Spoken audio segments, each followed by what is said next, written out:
Exodus 1. Now these are the names of the sons of Israel who came into Egypt. Every man and his family came with Jacob: Reuben, Simeon, Levi, and Judah; Issachar, Zebulun, and Benjamin; Dan and Naphtali, Gad and Asher.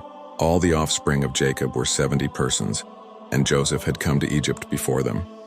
Then Joseph came to his end, and all his brothers and all that generation. And the children of Israel were fertile, increasing very greatly in numbers and in power, and the land was full of them. Now a new king came to power in Egypt, who had no knowledge of Joseph. And he said to his people, "See, the people of Israel are greater in number and in power than we are. Let us take care for fear that their numbers may become even greater. And if there is a war, they may be joined with those who are against us, and make an attack on us and go up out of the land." So they put overseers of forced work over them, in order to make their strength less by the weight of their work. And they made store towns for Pharaoh, Pithom, and Ramses. But the more cruel they were to them, the more their number increased, till all the land was full of them. And the children of Israel were hated by the Egyptians. And they gave the children of Israel even harder work to do, and made their lives bitter with hard work, making building material and bricks, and doing all sorts of work in the fields under the hardest conditions. And the king of Egypt said to the Hebrew women who gave help at the time of childbirth, the name of the one was Shiphrah and the name of the other Puah, "When you are looking after the Hebrew women in childbirth, if it is a son, you are to put him to death, but if it is a daughter, she may go on living." But the women had the fear of God, and did not do as the king of Egypt said, but let the male children go on living. And the king of Egypt sent for the women, and said to them, "Why have you done this, and let the male children go on living?" And they said to Pharaoh, "Because the Hebrew women are not like the Egyptian women, for they are strong, and the birth takes place before we come to them." And the blessing of God was on these women, and the people were increased in number and became very strong. And because the women who took care of the Hebrew mothers had the fear of God, he gave them families. And Pharaoh gave orders to all his people, saying, "Every son who comes to birth is to be put into the river, but every daughter may go on living." Exodus 2. Now a man of the house of Levi took as his wife a daughter of Levi, and she became with child and gave birth to a son. And when she saw that he was a beautiful child, she kept him secretly for 3 months. And when she was no longer able to keep him secret, she made him a basket out of the stems of water plants, pasting sticky earth over it to keep the water out. And placing the baby in it, she put it among the plants by the edge of the Nile. And his sister took her place at a distance to see what would become of him. Now Pharaoh's daughter came down to the Nile to take a bath, while her women were walking by the riverside, and she saw the basket among the river plants, and sent her servant girl to get it. And opening it, she saw the child, and he was crying. And she had pity on him, and said, "This is one of the Hebrews' children." Then his sister said to Pharaoh's daughter, "May I go and get you one of the Hebrew women to give him the breast?" And Pharaoh's daughter said to her, "Go." And the girl went and got the child's mother. And Pharaoh's daughter said to her, "Take the child away and give it milk for me, and I will give you payment." And the woman took the child and gave it milk at her breast. And when the child was older, she took him to Pharaoh's daughter, and he became her son. And she gave him the name Moses, because she said, "I took him out of the water." Now when Moses had become a man, one day he went out to his people and saw how hard their work was. And he saw an Egyptian giving blows to a Hebrew, one of his people, and turning this way and that and seeing no one, he put the Egyptian to death, covering his body with sand. And he went out the day after and saw 2 of the Hebrews fighting.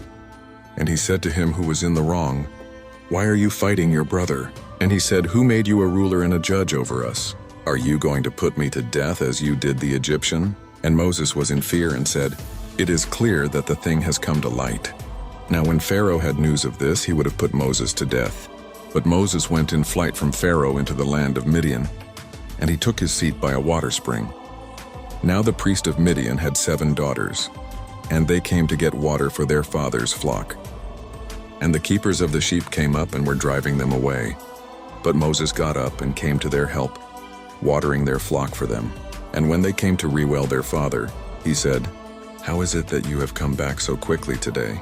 And they said, "An Egyptian came to our help against the keepers of sheep and got water for us and gave it to the flock." And he said to his daughters, "Where is he? Why have you let the man go? Make him come in and give him a meal."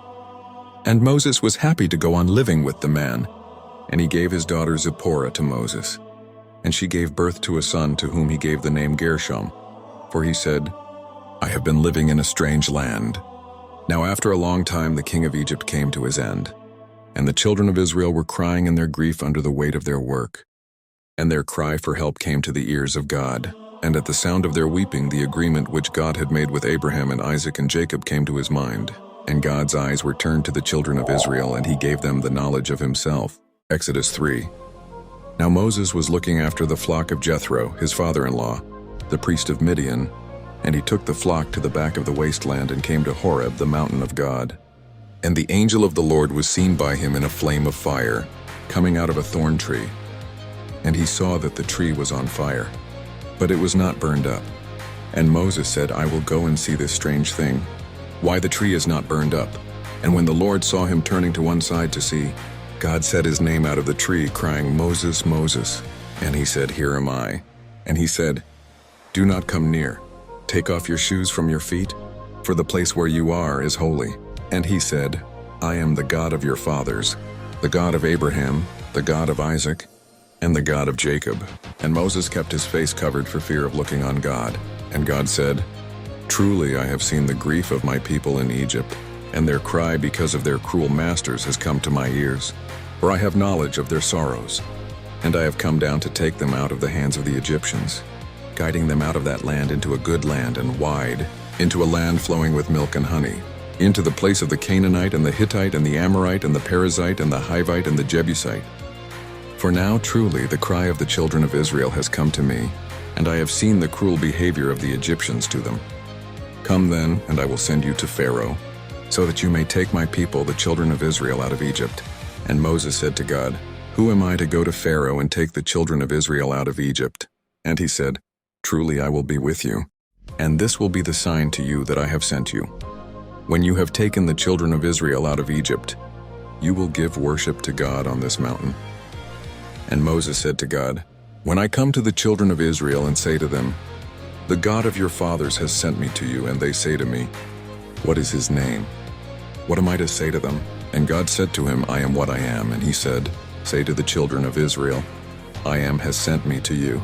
And God went on to say to Moses, Say to the children of Israel, The Lord, the God of your fathers, the God of Abraham, of Isaac, and of Jacob has sent me to you. This is my name forever, and this is my sign to all generations. Go and get together the chiefs of the children of Israel, and say to them, The Lord, the God of your fathers, the God of Abraham, of Isaac, and of Jacob has been seen by me, and has said, Truly I have taken up your cause, because of what is done to you in Egypt. And I have said, I will take you up out of the sorrows of Egypt into the land of the Canaanite, and the Hittite, and the Amorite, and the Perizzite, and the Hivite, and the Jebusite, into a land flowing with milk and honey, and they will give ear to your voice, and you, with the chiefs of Israel, will go to Pharaoh, the king of Egypt, and say to him, The Lord, the God of the Hebrews, has come to us. Let us then go 3 days' journey into the wasteland to make an offering to the Lord our God. And I am certain that the king of Egypt will not let you go without being forced, but I will put out my hand and overcome Egypt with all the wonders, which I will do among them, and after that he will let you go. And I will give this people grace in the eyes of the Egyptians, so that when you go out, you will go out with your hands full. For every woman will get from her neighbor and from the woman living in her house ornaments of silver and gold and clothing, and you will put them on your sons and your daughters. You will take the best of their goods from the Egyptians. Exodus 4. Moses answered again, And if they do not believe me or pay attention to me, but say, The Lord has not appeared to you? The Lord said to him, What is that in your hand? He said, A staff. The Lord said, Throw it to the ground. So he threw it to the ground, and it became a snake, and Moses ran from it. But the Lord said to Moses, Put out your hand and grab it by the tail. So he put out his hand and caught it, and it became a staff in his hand, that they may believe that the Lord, the God of their fathers, the God of Abraham, the God of Isaac, and the God of Jacob has appeared to you. The Lord also said to him, Put your hand into your robe. So he put his hand into his robe, and when he brought it out, there was his hand leprous like snow. He said, Put your hand back into your robe. So he put his hand back into his robe, and when he brought it out from his robe, there it was, restored like the rest of his skin. If they do not believe you or pay attention to the former sign, then they may believe the latter sign. And if they do not believe even these two signs or listen to you, then take some water from the Nile and pour it out on the dry ground. The water you take out of the Nile will become blood on the dry ground." Then Moses said to the Lord, "O my Lord, I am not an eloquent man, neither in the past nor since you have spoken to your servant, for I am slow of speech and slow of tongue." The Lord said to him, "Who gave a mouth to man, or who makes a person mute or deaf or seeing or blind? Is it not I, the Lord? So now go, and I will be with your mouth and will teach you what you must say." But Moses said, "O my Lord, please send anyone else whom you wish to send." Then the Lord became angry with Moses, and he said, "What about your brother Aaron the Levite? I know that he can speak very well. Moreover, he is coming to meet you, and when he sees you, he will be glad in his heart. So you are to speak to him and put the words in his mouth. And as for me, I will be with your mouth and with his mouth, and I will teach you both what you must do. He will speak for you to the people, and it will be as if he were your mouth and as if you were his God. You will also take in your hand this staff, with which you will do the signs." So Moses went back to his father-in-law Jethro and said to him, "Let me go so that I may return to my relatives in Egypt and see if they are still alive." Jethro said to Moses, "Go in peace." The Lord said to Moses in Midian, "Go back to Egypt, because all the men who were seeking your life are dead." Then Moses took his wife and sons and put them on a donkey and headed back to the land of Egypt. And Moses took the staff of God in his hand. The Lord said to Moses, "When you go back to Egypt, see that you do before Pharaoh all the wonders I have put under your control. But I will harden his heart, and he will not let the people go. You must say to Pharaoh, 'Thus says the Lord, Israel is my son, my firstborn, and I said to you, let my son go that he may serve me. But since you have refused to let him go, I will surely kill your son, your firstborn.'" Now on the way, at a place where they stopped for the night, the Lord met Moses and sought to kill him. But Zipporah took a flint knife, cut off the foreskin of her son, and touched it to Moses' feet, and said, "Surely you are a bridegroom of blood to me." So the Lord let him alone. At that time she said, "A bridegroom of blood," referring to the circumcision. The Lord said to Aaron, "Go to the wilderness to meet Moses." So he went and met him at the mountain of God and greeted him with a kiss. Moses told Aaron all the words of the Lord who had sent him and all the signs that he had commanded him. Then Moses and Aaron went and brought together all the Israelite elders. Aaron spoke all the words that the Lord had spoken to Moses and did the signs in the sight of the people. And the people believed. When they heard that the Lord had attended to the Israelites and that he had seen their affliction, they bowed down close to the ground. Exodus 5. Afterward Moses and Aaron went to Pharaoh and said, "Thus says the Lord, the God of Israel, release my people so that they may hold a pilgrim feast to me in the desert. I do not know the Lord, and I will not release Israel." And they said, "The God of the Hebrews has met with us. Let us go a 3-day journey into the desert so that we may sacrifice to the Lord our God, so that he does not strike us with plague or the sword." The king of Egypt said to them, "Moses and Aaron, why do you cause the people to refrain from their work? Return to your labor." Pharaoh was thinking, "The people of the land are now many, and you are giving them rest from their labor." That same day Pharaoh commanded the slave masters and foremen, who were over the people, "You must no longer give straw to the people for making bricks as before. Let them go and collect straw for themselves, but you must require of them the same quota of bricks that they were making before. Do not reduce it, for they are slackers. That is why they are crying, 'Let us go sacrifice to our God.' Make the work harder for the men so they will keep at it and pay no attention to lying words." So the slave masters of the people and their foremen went to the Israelites and said, "Thus says Pharaoh, I am not giving you straw. You go get straw for yourselves wherever you can find it, because there will be no reduction at all in your workload." So the people spread out through all the land of Egypt to collect stubble for straw. The slave masters were pressuring them, saying, "Complete your work for each day, just like when there was straw." The Israelite foremen whom Pharaoh's slave masters had set over them were beaten, and were asked, "Why did you not complete your requirement for brickmaking as in the past, both yesterday and today?" The Israelite foreman went and cried out to Pharaoh, "Why are you treating your servants this way? No straw is given to your servants, but we are told, 'Make bricks.' Your servants are even being beaten, but the fault is with your people." But Pharaoh replied, "You are slackers, slackers. That is why you are saying, 'Let us go sacrifice to the Lord.' So now get back to work. You will not be given straw, but you must still produce your quota of bricks." The Israelite foremen saw that they were in trouble when they were told, You must not reduce the daily quota of your bricks." When they went out from Pharaoh, they encountered Moses and Aaron standing there to meet them. And they said to them, "May the Lord look on you and judge, because you have made us stink in the opinion of Pharaoh and his servants, so that you have given them an excuse to kill us." Moses returned to the Lord and said, "Lord, why have you caused trouble for this people? Why did you ever send me? From the time I went to speak to Pharaoh in your name, he has caused trouble for this people, and you have certainly not rescued them." Exodus 6. Then the Lord said to Moses, "Now you will see what I will do to Pharaoh. For compelled by my strong hand he will release them, and by my strong hand he will drive them out of his land." God spoke to Moses and said to him, "I am the Lord. I appeared to Abraham, to Isaac, and to Jacob as God Almighty, but by my name the Lord I was not known to them. I also established my covenant with them to give them the land of Canaan, where they were living as resident foreigners. I have also heard the groaning of the Israelites, whom the Egyptians are enslaving, and I have remembered my covenant. Therefore tell the Israelites, I am the Lord. I will bring you out from your enslavement to the Egyptians. I will rescue you from the hard labor they impose, and I will redeem you with an outstretched arm and with great judgments. I will take you to myself for a people, and I will be your God. Then you will know that I am the Lord your God, who brought you out from your enslavement to the Egyptians. I will bring you to the land I swore to give to Abraham, to Isaac, and to Jacob, and I will give it to you as a possession. I am the Lord." Moses told this to the Israelites, but they did not listen to him because of their discouragement and hard labor. Then the Lord said to Moses, "Go, tell Pharaoh king of Egypt that he must release the Israelites from his land."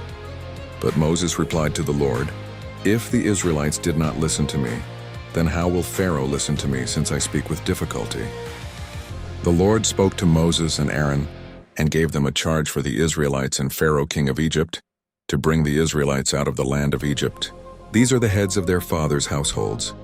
The sons of Reuben, the firstborn son of Israel, were Hanok and Palu, Hezron and Carmi. These were the clans of Reuben. The sons of Simeon were Jemuel, Jamin, Ohad, Jachin, Zohar, and Shaul, the son of a Canaanite woman. These were the clans of Simeon. Now these are the names of the sons of Levi, according to their records: Gershon, Kohath, and Merari. The length of Levi's life was 137 years. The sons of Gershon, by their families, were Libni and Shimei. The sons of Kohath were Amram, Izhar, Hebron, and Uzziel. The length of Kohath's life was 133 years. The sons of Merari were Mali and Mushi. These were the clans of Levi according to their records. Amram married his father's sister Jochebed, and she bore him Aaron and Moses. The length of Amram's life was 137 years. The sons of Izhar were Korah, Nepheg, and Zikri. The sons of Uzziel were Mishael, Elzaphan, and Sithri. Aaron married Elisheba, the daughter of Aminadab and sister of Nahshon, and she bore him Nadab and Abihu, Eleazar, and Ithamar. The sons of Korah were Asir, Elkanah, and Abiasaph. These were the Korahite clans. Now Eleazar, son of Aaron, married one of the daughters of Putiel, and she bore him Phinehas. These are the heads of the fathers' households of Levi according to their clans. It was the same Aaron and Moses to whom the Lord said, "Bring the Israelites out of the land of Egypt by their regiments." They were the men who were speaking to Pharaoh king of Egypt, in order to bring the Israelites out of Egypt. It was the same Moses and Aaron.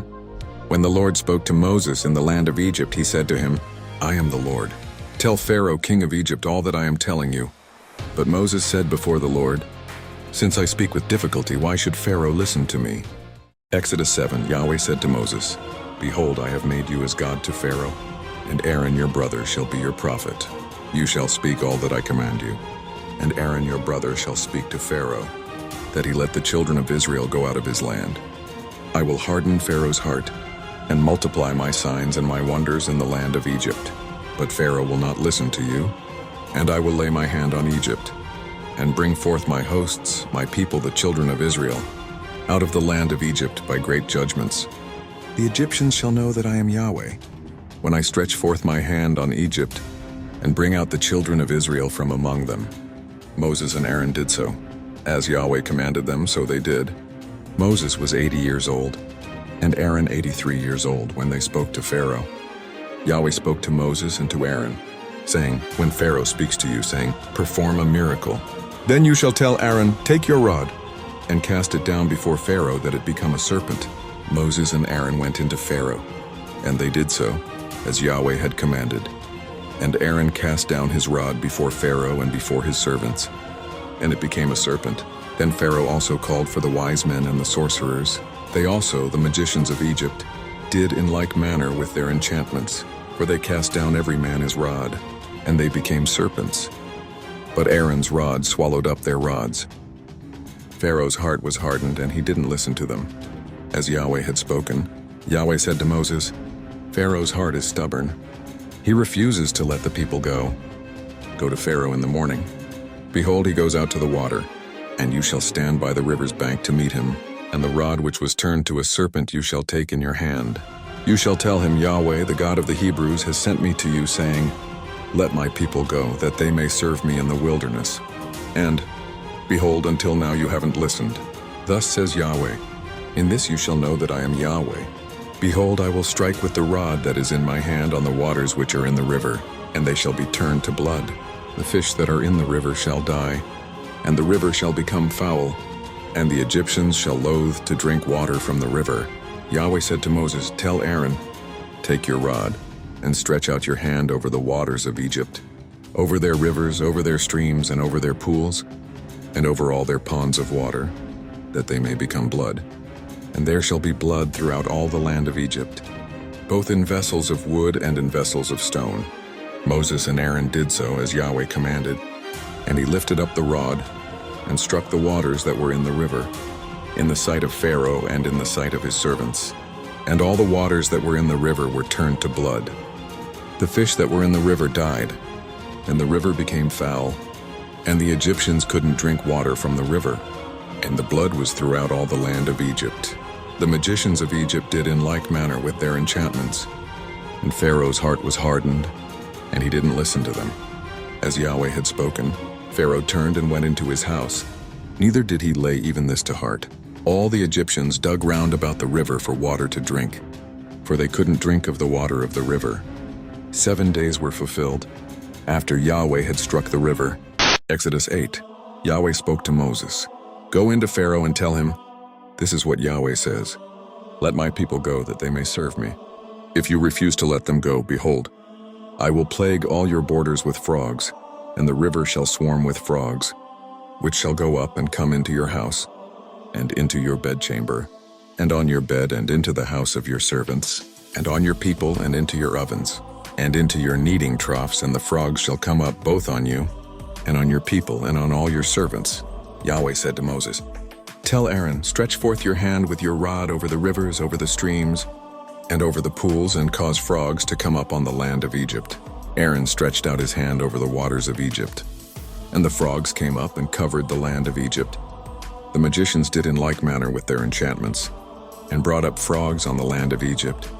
Then Pharaoh called for Moses and Aaron, and said, entreat Yahweh, that he take away the frogs from me and from my people, and I will let the people go, that they may sacrifice to Yahweh. Moses said to Pharaoh, I give you the honor of setting the time that I should pray for you, and for your servants and for your people, that the frogs be destroyed from you and your houses, and remain in the river only. He said, tomorrow. He said, be it according to your word, that you may know that there is none like Yahweh our God. The frogs shall depart from you, and from your houses, and from your servants, and from your people. They shall remain in the river only. Moses and Aaron went out from Pharaoh, and Moses cried to Yahweh concerning the frogs which he had brought on Pharaoh. Yahweh did according to the word of Moses, and the frogs died out of the houses, out of the courts, and out of the fields. They gathered them together in heaps, and the land stank. But when Pharaoh saw that there was a respite, he hardened his heart, and didn't listen to them as Yahweh had spoken. Yahweh said to Moses, tell Aaron, stretch out your rod and strike the dust of the earth, that it may become lice throughout all the land of Egypt. They did so, and Aaron stretched out his hand with his rod, and struck the dust of the earth. And there were lice on man and on animal. All the dust of the earth became lice throughout all the land of Egypt. The magicians tried with their enchantments to bring forth lice, but they couldn't. There were lice on man and on animal. Then the magicians said to Pharaoh, this is the finger of God. And Pharaoh's heart was hardened, and he didn't listen to them, as Yahweh had spoken. Yahweh said to Moses, "Rise up early in the morning, and stand before Pharaoh. Behold, he comes forth to the water. And tell him, this is what Yahweh says, Let my people go that they may serve me. Else, if you will not let my people go, behold, I will send swarms of flies on you, and on your servants and on your people, and into your houses. And the houses of the Egyptians shall be full of swarms of flies. And also the ground whereon they are, I will set apart in that day the land of Goshen, in which my people dwell, that no swarms of flies shall be there, to the end you may know that I am Yahweh in the midst of the earth. I will put a division between my people and your people. By tomorrow shall this sign be." Yahweh did so, and there came grievous swarms of flies into the house of Pharaoh, and into his servants' houses, and in all the land of Egypt the land was corrupted by reason of the swarms of flies. Pharaoh called for Moses and for Aaron, and said, "Go sacrifice to your God in the land." Moses said, "It isn't appropriate to do so, for we shall sacrifice the abomination of the Egyptians to Yahweh our God. Behold, shall we sacrifice the abomination of the Egyptians before their eyes? And won't they stone us? We will go 3 days' journey into the wilderness, and sacrifice to Yahweh our God as he shall command us." Pharaoh said, "I will let you go, that you may sacrifice to Yahweh your God in the wilderness. Only you shall not go very far away. Pray for me." Moses said, "Behold, I go out from you, and I will pray to Yahweh that the swarms of flies may depart from Pharaoh, from his servants, and from his people tomorrow. Only don't let Pharaoh deal deceitfully anymore in not letting the people go to sacrifice to Yahweh." Moses went out from Pharaoh and prayed to Yahweh. Yahweh did according to the word of Moses, and he removed the swarms of flies from Pharaoh, from his servants, and from his people. There remained not one. Pharaoh hardened his heart this time also, and he didn't let the people go. Exodus 9. Then Yahweh said to Moses, "Go into Pharaoh and tell him, This is what Yahweh, the God of the Hebrews, says, Let my people go that they may serve me. For if you refuse to let them go, and hold them still, behold, the hand of Yahweh is on your cattle which are in the field, on the horses, on the donkeys, on the camels, on the herds, and on the flocks with a very grievous pestilence. Yahweh will make a distinction between the cattle of Israel and the cattle of Egypt, and there shall nothing die of all that belongs to the children of Israel." Yahweh appointed a set time, saying, "Tomorrow Yahweh shall do this thing in the land." Yahweh did that thing on the next day, and all the cattle of Egypt died. But of the cattle of the children of Israel, not one died. Pharaoh sent, and behold, there was not so much as one of the cattle of the Israelites dead. But the heart of Pharaoh was stubborn, and he didn't let the people go. Yahweh said to Moses and to Aaron, "Take to you handfuls of ashes of the furnace, and let Moses sprinkle it toward the sky in the sight of Pharaoh. It shall become small dust over all the land of Egypt, and shall be a boil breaking forth with boils on man and on animal, throughout all the land of Egypt." They took ashes of the furnace and stood before Pharaoh, and Moses sprinkled it up toward the sky, and it became a boil breaking forth with boils on man and on animal. The magicians couldn't stand before Moses because of the boils, for the boils were on the magicians and on all the Egyptians. Yahweh hardened the heart of Pharaoh, and he didn't listen to them as Yahweh had spoken to Moses. Yahweh said to Moses, "Rise up early in the morning and stand before Pharaoh, and tell him, This is what Yahweh, the God of the Hebrews, says, Let my people go that they may serve me. For this time I will send all my plagues against your heart, against your officials and against your people, that you may know that there is none like me in all the earth. For now I would have put forth my hand, and struck you and your people with pestilence, and you would have been cut off from the earth. But indeed for this cause I have made you stand, to show you my power, and that my name may be declared throughout all the earth, as you still exalt yourself against my people, that you won't let them go. Behold, tomorrow about this time I will cause it to rain a very grievous hail, such as has not been in Egypt since the day it was founded even until now. Now therefore command that all of your cattle and all that you have in the field be brought into shelter. Every man and animal that is found in the field and isn't brought home, the hail shall come down on them, and they shall die. Those who feared the word of Yahweh among the servants of Pharaoh made their servants and their cattle flee into the houses. Whoever didn't regard the word of Yahweh left his servants and his cattle in the field. Yahweh said to Moses, "Stretch forth your hand toward the sky, that there may be hail in all the land of Egypt on man and on animal, and on every herb of the field, throughout the land of Egypt. Moses stretched forth his rod toward the heavens, and Yahweh sent thunder, hail, and lightning against them. Yahweh rained hail on the land of Egypt, so there was very severe hail, and lightning mixed with the hail, such as had not been in all the land of Egypt since it became a nation. The hail struck throughout all the land of Egypt all that was in the field, both man and animal, and the hail struck every herb of the field, and broke every tree of the field. Only in the land of Goshen, where the children of Israel were, there was no hail. Pharaoh sent and called for Moses and Aaron, and said to them, I have sinned this time. Yahweh is righteous, and I and my people are wicked. Pray to Yahweh, for there has been enough of mighty thunderings and hail. I will let you go, and you shall stay no longer. Moses said to him, As soon as I have gone out of the city, I will spread abroad my hands to Yahweh. The thunders shall cease, neither shall there be any more hail, that you may know that the earth is Yahweh's. But as for you and your servants, I know that you don't yet fear Yahweh God.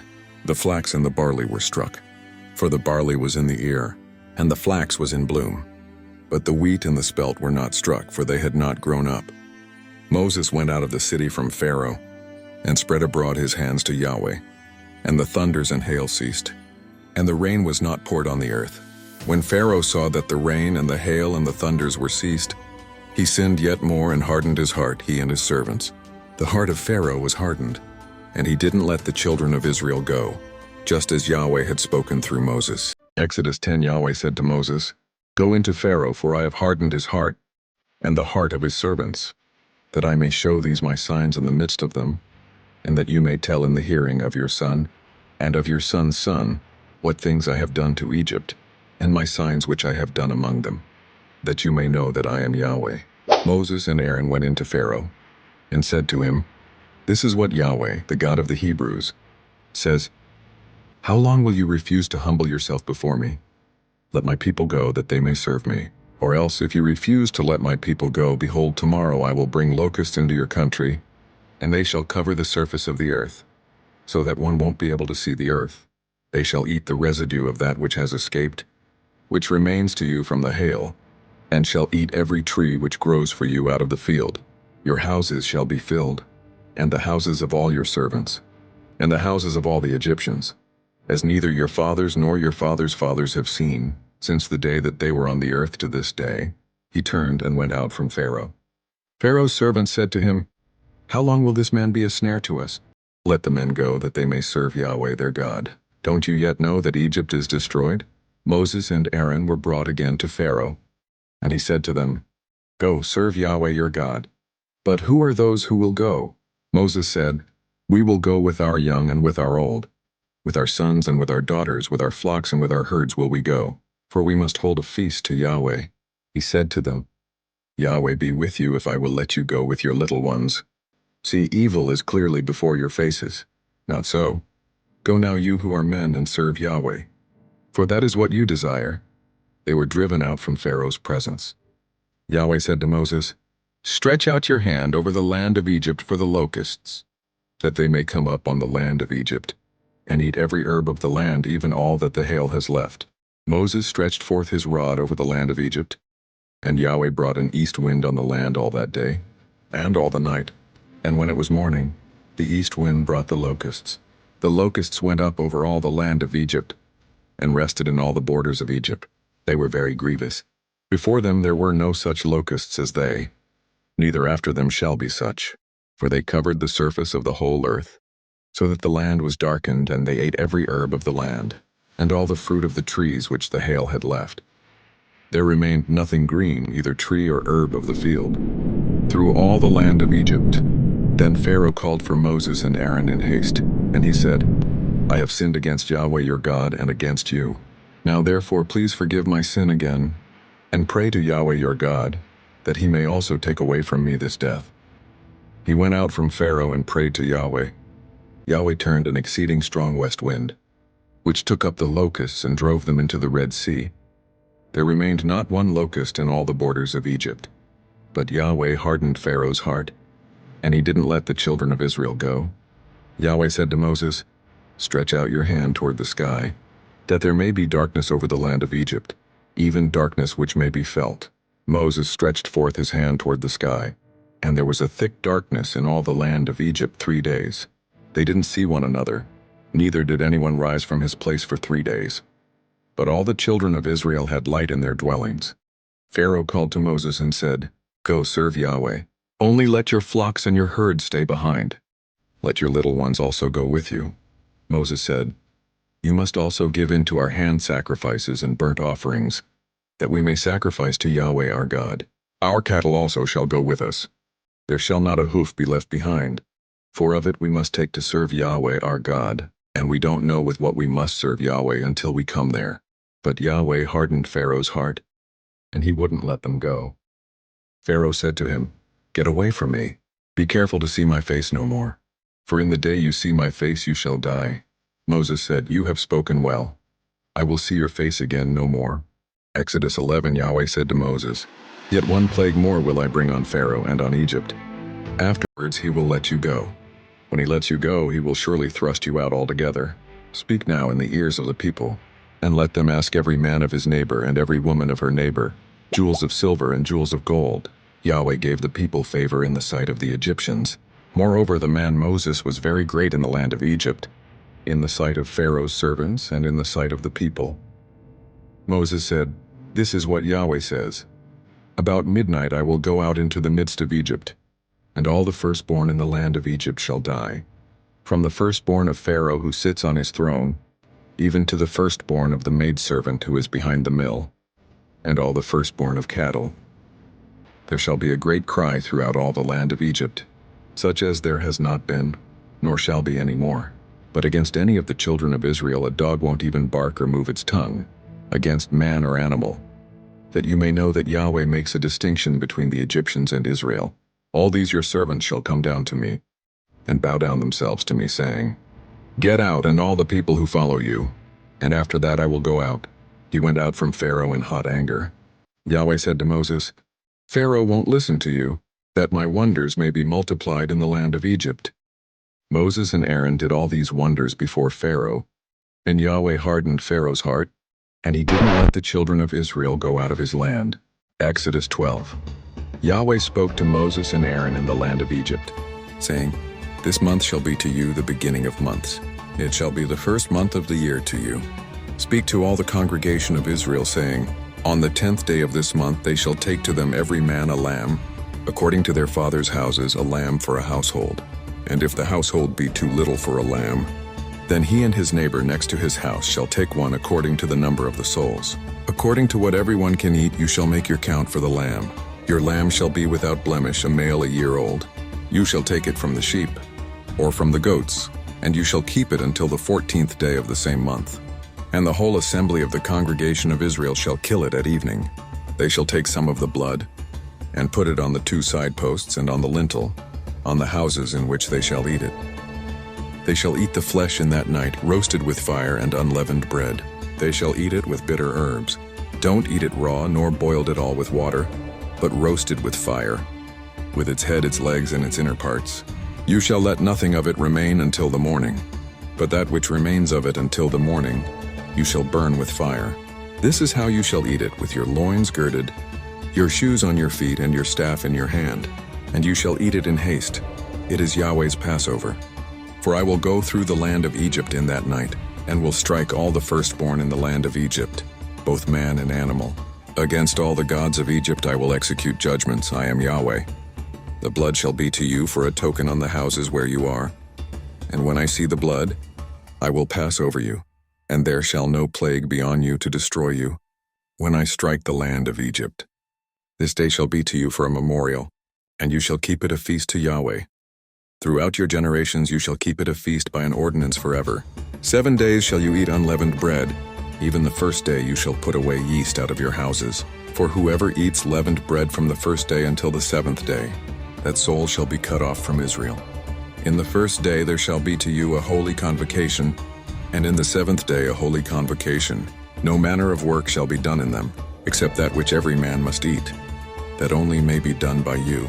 You shall observe the feast of unleavened bread, for in this same day have I brought your hosts out of the land of Egypt. Therefore shall you observe this day throughout your generations by an ordinance forever. In the first month On the 14th day of the month at evening you shall eat unleavened bread.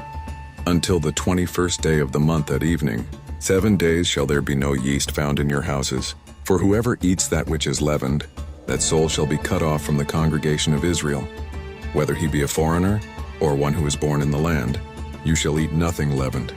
In all your habitations you shall eat unleavened bread. Then Moses called for all the elders of Israel, and said to them, Draw out and take lambs according to your families, and kill the Passover. You shall take a bunch of hyssop, and dip it in the blood that is in the basin, and strike the lintel and the 2 side posts with the blood that is in the basin. And none of you shall go out of the door of his house until the morning, for Yahweh will pass through to strike the Egyptians. And when he sees the blood on the lintel, and on the 2 side posts, Yahweh will pass over the door, and will not allow the destroyer to come into your houses to strike you. You shall observe this thing for an ordinance to you and to your sons forever. It shall happen when you have come to the land which Yahweh will give you, according as he has promised, that you shall keep this service. It will happen when your children ask you, What do you mean by this service? That you shall say, It is the sacrifice of Yahweh's Passover, who passed over the houses of the children of Israel in Egypt, when he struck the Egyptians and spared our houses. The people bowed their heads and worshipped. The children of Israel went and did so. As Yahweh had commanded Moses and Aaron, so they did. It happened at midnight that Yahweh struck all the firstborn in the land of Egypt, from the firstborn of Pharaoh who sat on his throne to the firstborn of the captive who was in the dungeon, and all the firstborn of cattle. Pharaoh rose up in the night, he and all his servants and all the Egyptians. And there was a great cry in Egypt, for there was not a house where there was not one dead. He called for Moses and Aaron by night, and said, Rise up, get out from among my people, both you and the children of Israel, and go, serve Yahweh as you have said. Take both your flocks and your herds as you have said, and be gone. And bless me also. The Egyptians were urgent with the people, to send them out of the land in haste, for they said, We are all dead men. The people took their dough before it was leavened, their kneading troughs being bound up in their clothes on their shoulders. The children of Israel did according to the word of Moses, and they asked of the Egyptians jewels of silver, and jewels of gold and clothing. Yahweh gave the people favor in the sight of the Egyptians, so that they let them have what they asked. They despoiled the Egyptians. The children of Israel traveled from Ramesses to Succoth, about 600,000 on foot who were men besides children. A mixed multitude went up also with them, with flocks, herds, and even very much cattle. They baked unleavened cakes of the dough which they brought forth out of Egypt, for it wasn't leavened, because they were thrust out of Egypt, and couldn't wait. Neither had they prepared for themselves any food.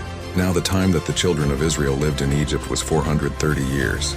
It happened at the end of 430 years, even the same day it happened, that all the hosts of Yahweh went out from the land of Egypt. It is a night to be much observed to Yahweh for bringing them out from the land of Egypt. This is that night of Yahweh, to be much observed of all the children of Israel throughout their generations. Yahweh said to Moses and Aaron, This is the ordinance of the Passover. There shall no foreigner eat of it, but every man's servant who is bought for money. When you have circumcised him, then shall he eat of it. A foreigner and a hired servant shall not eat of it. In one house shall it be eaten. You shall not carry forth anything of the flesh abroad out of the house, neither shall you break a bone of it. All the congregation of Israel shall keep it. When a stranger shall live as a foreigner with you, and will keep the Passover to Yahweh, let all his males be circumcised, and then let him come near and keep it. And he shall be as one who is born in the land, but no uncircumcised person shall eat of it.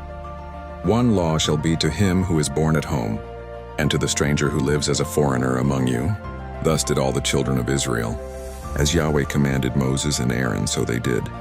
It happened the same day that Yahweh brought the children of Israel out of the land of Egypt by their hosts. Exodus 13, Yahweh spoke to Moses, saying, Sanctify to me all of the firstborn, whatever opens the womb among the children of Israel, both of man and of animal. It is mine. Moses said to the people, Remember this day in which you came out from Egypt, out of the house of bondage. For by strength of hand Yahweh brought you out from this place. No leavened bread shall be eaten. This day you go forth in the month Abib. It shall be when Yahweh shall bring you into the land of the Canaanite, and the Hittite, and the Amorite, and the Hivite, and the Jebusite which he swore to your fathers to give you, a land flowing with milk and honey, that you shall keep this service in this month. 7 days you shall eat unleavened bread, and in the 7th day shall be a feast to Yahweh. Unleavened bread shall be eaten throughout the 7 days, and no leavened bread shall be seen with you, neither shall there be yeast seen with you in all your borders. You shall tell your son in that day, saying, It is because of that which Yahweh did for me when I came forth out of Egypt. It shall be for a sign to you on your hand, and for a memorial between your eyes, that the law of Yahweh may be in your mouth. For with a strong hand Yahweh has brought you out of Egypt.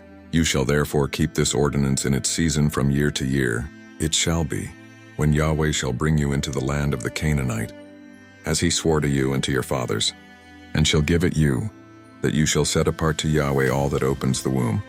And every firstborn which you have that comes from an animal, the male shall be Yahweh's. Every firstborn of a donkey you shall redeem with a lamb. And if you will not redeem it, then you shall break its neck. And you shall redeem all the firstborn of man among your sons. It shall be when your son asks you in time to come, saying, What is this? That you shall tell him, By strength of hand Yahweh brought us out from Egypt, from the house of bondage. And it happened, when Pharaoh would hardly let us go, that Yahweh killed all the firstborn in the land of Egypt, both the firstborn of man and the firstborn of animal. Therefore I sacrifice to Yahweh all that opens the womb, being males. But all the firstborn of my sons I redeem. It shall be for a sign on your hand, and for symbols between your eyes. For by strength of hand Yahweh brought us forth out of Egypt. It happened, when Pharaoh had let the people go, that God didn't lead them by the way of the land of the Philistines, although that was near. For God said, Lest perhaps the people change their minds when they see war, and they return to Egypt. But God led the people around by the way of the wilderness by the Red Sea, and the children of Israel went up armed out of the land of Egypt. Moses took the bones of Joseph with him, for he had made the children of Israel swear, saying, God will surely visit you, and you shall carry up my bones away from here with you. They took their journey from Succoth, and encamped in Etham, in the edge of the wilderness. Yahweh went before them by day in a pillar of cloud, to lead them on their way, and by night in a pillar of fire to give them light, that they might go by day and by night. The pillar of cloud by day, and the pillar of fire by night, didn't depart from before the people. Exodus 14 Yahweh spoke to Moses, saying, Speak to the children of Israel, that they turn back and encamp before Pihahiroth, between Migdol and the sea before Baal-Zephon. You shall encamp opposite it by the sea. Pharaoh will say of the children of Israel, They are entangled in the land. The wilderness has shut them in. I will harden Pharaoh's heart, and he will follow after them, and I will get honor over Pharaoh, and over all his host, and the Egyptians shall know that I am Yahweh. They did so. It was told the king of Egypt that the people had fled, and the heart of Pharaoh and of his servants was changed towards the people. And they said, What is this we have done, that we have let Israel go from serving us? He made ready his chariot, and took his army with him. And he took 600 chosen chariots, and all the chariots of Egypt, and captains over all of them. Yahweh hardened the heart of Pharaoh king of Egypt, and he pursued after the children of Israel. For the children of Israel went out with a high hand. The Egyptians pursued after them, all the horses and chariots of Pharaoh, his horsemen, and his army, and overtook them encamping by the sea beside Pihahiroth, before Baal-Zephon. When Pharaoh drew near, the children of Israel lifted up their eyes, and behold, the Egyptians were marching after them, and they were very afraid. The children of Israel cried out to Yahweh. They said to Moses, Because there were no graves in Egypt, have you taken us away to die in the wilderness? Why have you treated us this way, to bring us forth out of Egypt? Isn't this the word that we spoke to you in Egypt, saying, Leave us alone, that we may serve the Egyptians? For it were better for us to serve the Egyptians, than that we should die in the wilderness. Moses said to the people, Don't be afraid. Stand still and see the salvation of Yahweh, which he will work for you today. For the Egyptians whom you have seen today, you shall never see them again. Yahweh will fight for you, and you shall be still. Yahweh said to Moses, Why do you cry to me? Speak to the children of Israel, that they go forward. Lift up your rod and stretch out your hand over the sea, and divide it. And the children of Israel shall go into the midst of the sea on dry ground. Behold, I will harden the hearts of the Egyptians, and they shall go in after them. and I will get myself honor over Pharaoh, and over all his host, over his chariots, and over his horsemen. The Egyptians shall know that I am Yahweh, when I have gotten myself honor over Pharaoh, over his chariots, and over his horsemen. The angel of God who went before the camp of Israel moved and went behind them, and the pillar of cloud moved from before them, and stood behind them. It came between the camp of Egypt and the camp of Israel, and there was the cloud and the darkness, yet gave it light by night, and the one didn't come near the other all the night. Moses stretched out his hand over the sea, and Yahweh caused the sea to go back by a strong east wind all the night, and made the sea dry land, and the waters were divided. The children of Israel went into the midst of the sea on the dry ground, and the waters were a wall to them on their right hand and on their left. The Egyptians pursued and went in after them into the midst of the sea, all of Pharaoh's horses, his chariots, and his horsemen. It happened in the morning watch that Yahweh looked out on the host of the Egyptians through the pillar of fire and of cloud, and confused the Egyptian army. He took off their chariot wheels, and they drove them heavily, so that the Egyptians said, "Let's flee from the face of Israel, for Yahweh fights for them against the Egyptians." Yahweh said to Moses, "Stretch out your hand over the sea, that the waters may come again on the Egyptians, on their chariots and on their horsemen." Moses stretched out his hand over the sea, and the sea returned to its strength when the morning appeared, and the Egyptians fled against it. Yahweh overthrew the Egyptians in the midst of the sea. The waters returned and covered the chariots and the horsemen, even all Pharaoh's army that went in after them into the sea. There remained not so much as one of them. But the children of Israel walked on dry land in the midst of the sea, and the waters were a wall to them on their right hand and on their left. Thus Yahweh saved Israel that day out of the hand of the Egyptians, and Israel saw the Egyptians dead on the seashore. Israel saw the great work which Yahweh did to the Egyptians, and the people feared Yahweh, and they believed in Yahweh and in his servant Moses. Exodus 15. Then Moses and the children of Israel sang this song to Yahweh, and said, "I will sing to Yahweh, for he has triumphed gloriously. The horse and his rider he has thrown into the sea. Yah is my strength and song. He has become my salvation. This is my God, and I will praise him, my father's God, and I will exalt him. Yahweh is a man of war. Yahweh is his name. Pharaoh's chariots and his host has he cast into the sea. His chosen captains are sunk in the Red Sea. The deeps cover them. They went down into the depths like a stone. Your right hand, Yahweh, is glorious in power. Your right hand, Yahweh, dashes the enemy in pieces. In the greatness of your excellency, you overthrow those who rise up against you. You send forth your wrath. It consumes them as stubble. With the blast of your nostrils, the waters were piled up. The flood stood upright as a heap. The deeps were congealed in the heart of the sea. The enemy said, "I will pursue, I will overtake, I will divide the spoil. My desire shall be satisfied on them. I will draw my sword, my hand shall destroy them." You blew with your wind. The sea covered them. They sank like lead in the mighty waters. Who is like you, Yahweh, among the gods? Who is like you? Glorious in holiness, fearful in praises, doing wonders. You stretched out your right hand. The earth swallowed them. You in your loving kindness have led the people that you have redeemed. You have guided them in your strength to your holy habitation. The peoples have heard. They tremble. Pangs have taken hold on the inhabitants of Philistia. Then the chiefs of Edom were dismayed. Trembling takes hold of the mighty men of Moab. All the inhabitants of Canaan are melted away. Terror and dread falls on them. By the greatness of your arm they are as still as a stone. Until your people pass over, Yahweh. Until the people pass over who you have purchased. You shall bring them in, and plant them in the mountain of your inheritance, the place, Yahweh, which you have made for yourself to dwell in, the sanctuary, Lord, which your hands have established. Yahweh shall reign forever and ever. For the horses of Pharaoh went in with his chariots and with his horsemen into the sea, and Yahweh brought back the waters of the sea on them. But the children of Israel walked on dry land in the midst of the sea. Miriam the prophetess, the sister of Aaron, took a tambourine in her hand, and all the women went out after her with tambourines and with dances. Miriam answered them, "Sing to Yahweh, for he has triumphed gloriously. The horse and his rider he has thrown into the sea." Moses led Israel onward from the Red Sea, and they went out into the wilderness of Shur. And they went 3 days in the wilderness, and found no water. When they came to Marah, they couldn't drink from the waters of Marah, for they were bitter. Therefore the name of it was called Marah. Marah means bitter. The people murmured against Moses, saying, "What shall we drink?" Then he cried to Yahweh. Yahweh showed him a tree, and he threw it into the waters, and the waters were made sweet. There he made a statute and an ordinance for them, and there he tested them.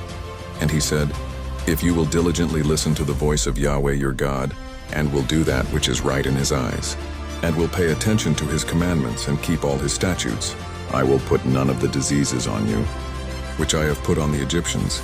For I am Yahweh who heals you." They came to Elim, where there were 12 springs of water, and 70 palm trees, and they encamped there by the waters. Exodus 16. When they journeyed from Elim, the entire company of Israelites came to the desert of Sin, which is between Elim and Sinai, on the 15th day of the second month after their exodus from the land of Egypt. The entire company of Israelites murmured against Moses and Aaron in the desert. "If only we had died by the hand of the Lord in the land of Egypt, when we sat by the pots of meat, when we ate bread to the full. For you have brought us out into this desert to kill this whole assembly with hunger." Then the Lord said to Moses, "I am going to rain bread from heaven for you, and the people will go out and gather the amount for each day, so that I may test them. Will walk in my law or not? On the 6th day they will prepare what they bring in, and it will be twice as much as they gather every other day." Moses and Aaron said to all the Israelites, "In the evening you will know that the Lord has brought you out of the land of Egypt, and in the morning you will see the glory of the Lord, because he has heard your murmurings against the Lord. As for us, what are we that you should murmur against us?" Moses said, "You will know this when the Lord gives you meat to eat in the evening, and bread in the morning to satisfy you, because the Lord has heard your murmurings that you are murmuring against him. As for us, what are we? Your murmurings are not against us, but against the Lord." Then Moses said to Aaron, "Tell the whole community of the Israelites, come before the Lord, because he has heard your murmurings." As Aaron spoke to the whole community of the Israelites and they looked toward the desert, there the glory of the Lord appeared in the cloud, and the Lord spoke to Moses, "I have heard the murmurings of the Israelites. Tell them, during the evening you will eat meat, and in the morning you will be satisfied with bread, so that you may know that I am the Lord your God." In the evening the quail came up and covered the camp, and in the morning a layer of dew was all around the camp. When the layer of dew had evaporated, there on the surface of the desert was a thin, flaky substance, thin like frost on the earth. When the Israelites saw it, they said to one another, "What is it?" because they did not know what it was. Moses said to them, "It is the bread that the Lord has given you for food. This is what the Lord has commanded. Each person is to gather from it what he can eat, an omer per person according to the number of your people. Each one will pick it up for whoever lives in his tent." The Israelites did so, and they gathered, some more, some less. When they measured with an omer, the one who gathered much had nothing left over, and the one who gathered little lacked nothing. Each one had gathered what he could eat. Moses said to them, "No one is to keep any of it until morning." But they did not listen to Moses. Some kept part of it until morning, and it was full of worms and began to stink, and Moses was angry with them. So they gathered it each morning, each person according to what he could eat, and when the sun got hot, it would melt. And on the 6th day they gathered twice as much food, 2 omers per person, and all the leaders of the community came and told Moses. He said to them, "This is what the Lord has said. Tomorrow is a time of cessation from work, a holy Sabbath to the Lord. Whatever you want to bake, bake today. Whatever you want to boil, boil today. Whatever is left, put aside for yourselves to be kept until morning." So they put it aside until the morning, just as Moses had commanded, and it did not stink, nor were there any worms in it. Moses said, "Eat it today, for today is a Sabbath to the Lord. Today you will not find it in the area. 6 days you will gather it, but on the 7th day, the Sabbath, there will not be any." On the 7th day, some of the people went out to gather it, but they found nothing. So the Lord said to Moses, "How long do you refuse to obey my commandments and my instructions? See, because the Lord has given you the Sabbath, that is why he is giving you food for 2 days on the 6th day. Each of you stay where you are.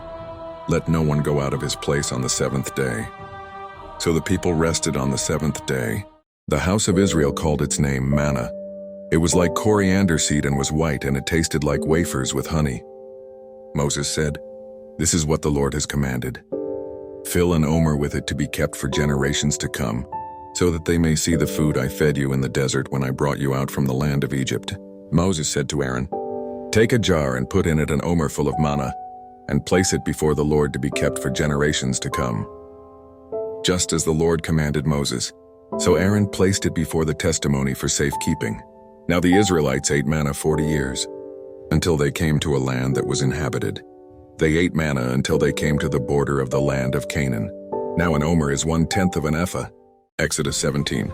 The whole community of the Israelites traveled on their journey from the desert of Sin, according to the Lord's instruction. And they pitched camp in Rephidim. Now there was no water for the people to drink. So the people contended with Moses, and they said, "Give us water to drink." Moses said to them, "Why do you contend with me? Why do you test the Lord?" But the people were very thirsty there for water. And they murmured against Moses and said, "Why in the world did you bring us up out of Egypt to kill us and our children and our cattle with thirst?" Then Moses cried out to the Lord, "What will I do with this people? A little more and they will stone me." The Lord said to Moses, "Go over before the people. Take with you some of the elders of Israel and take in your hand your staff with which you struck the Nile and go. I will be standing before you there on the rock in Horeb, and you will strike the rock, and water will come out of it so that the people may drink."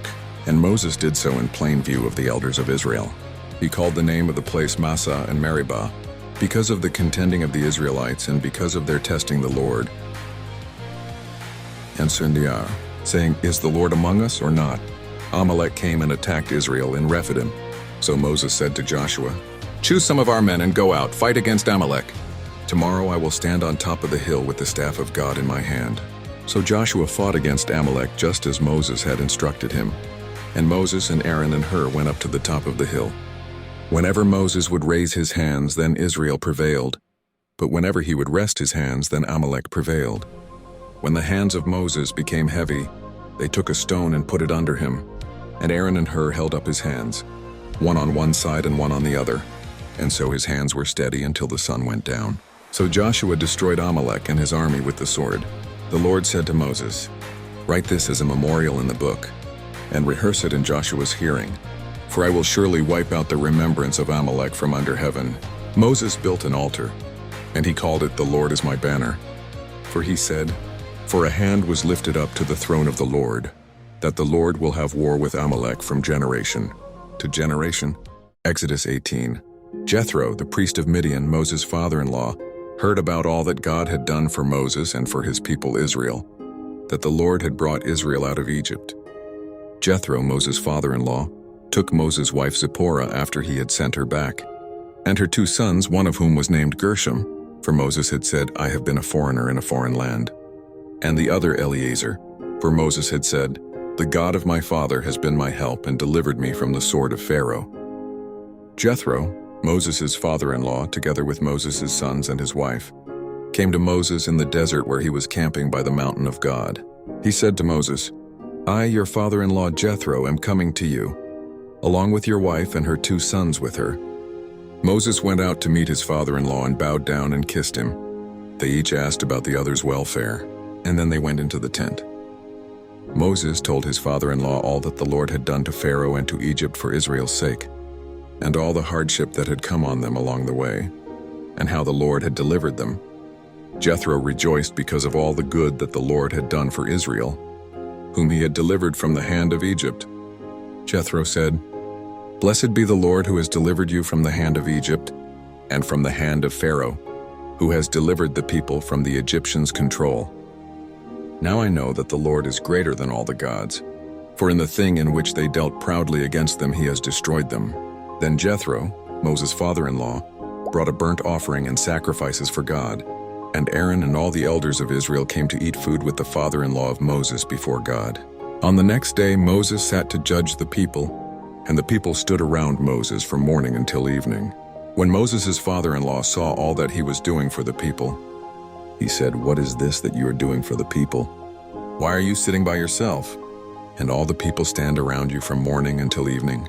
Moses said to his father-in-law, "Because the people come to me to inquire of God. When they have a dispute, it comes to me, and I decide between a man and his neighbor, and I make known the decrees of God and his laws."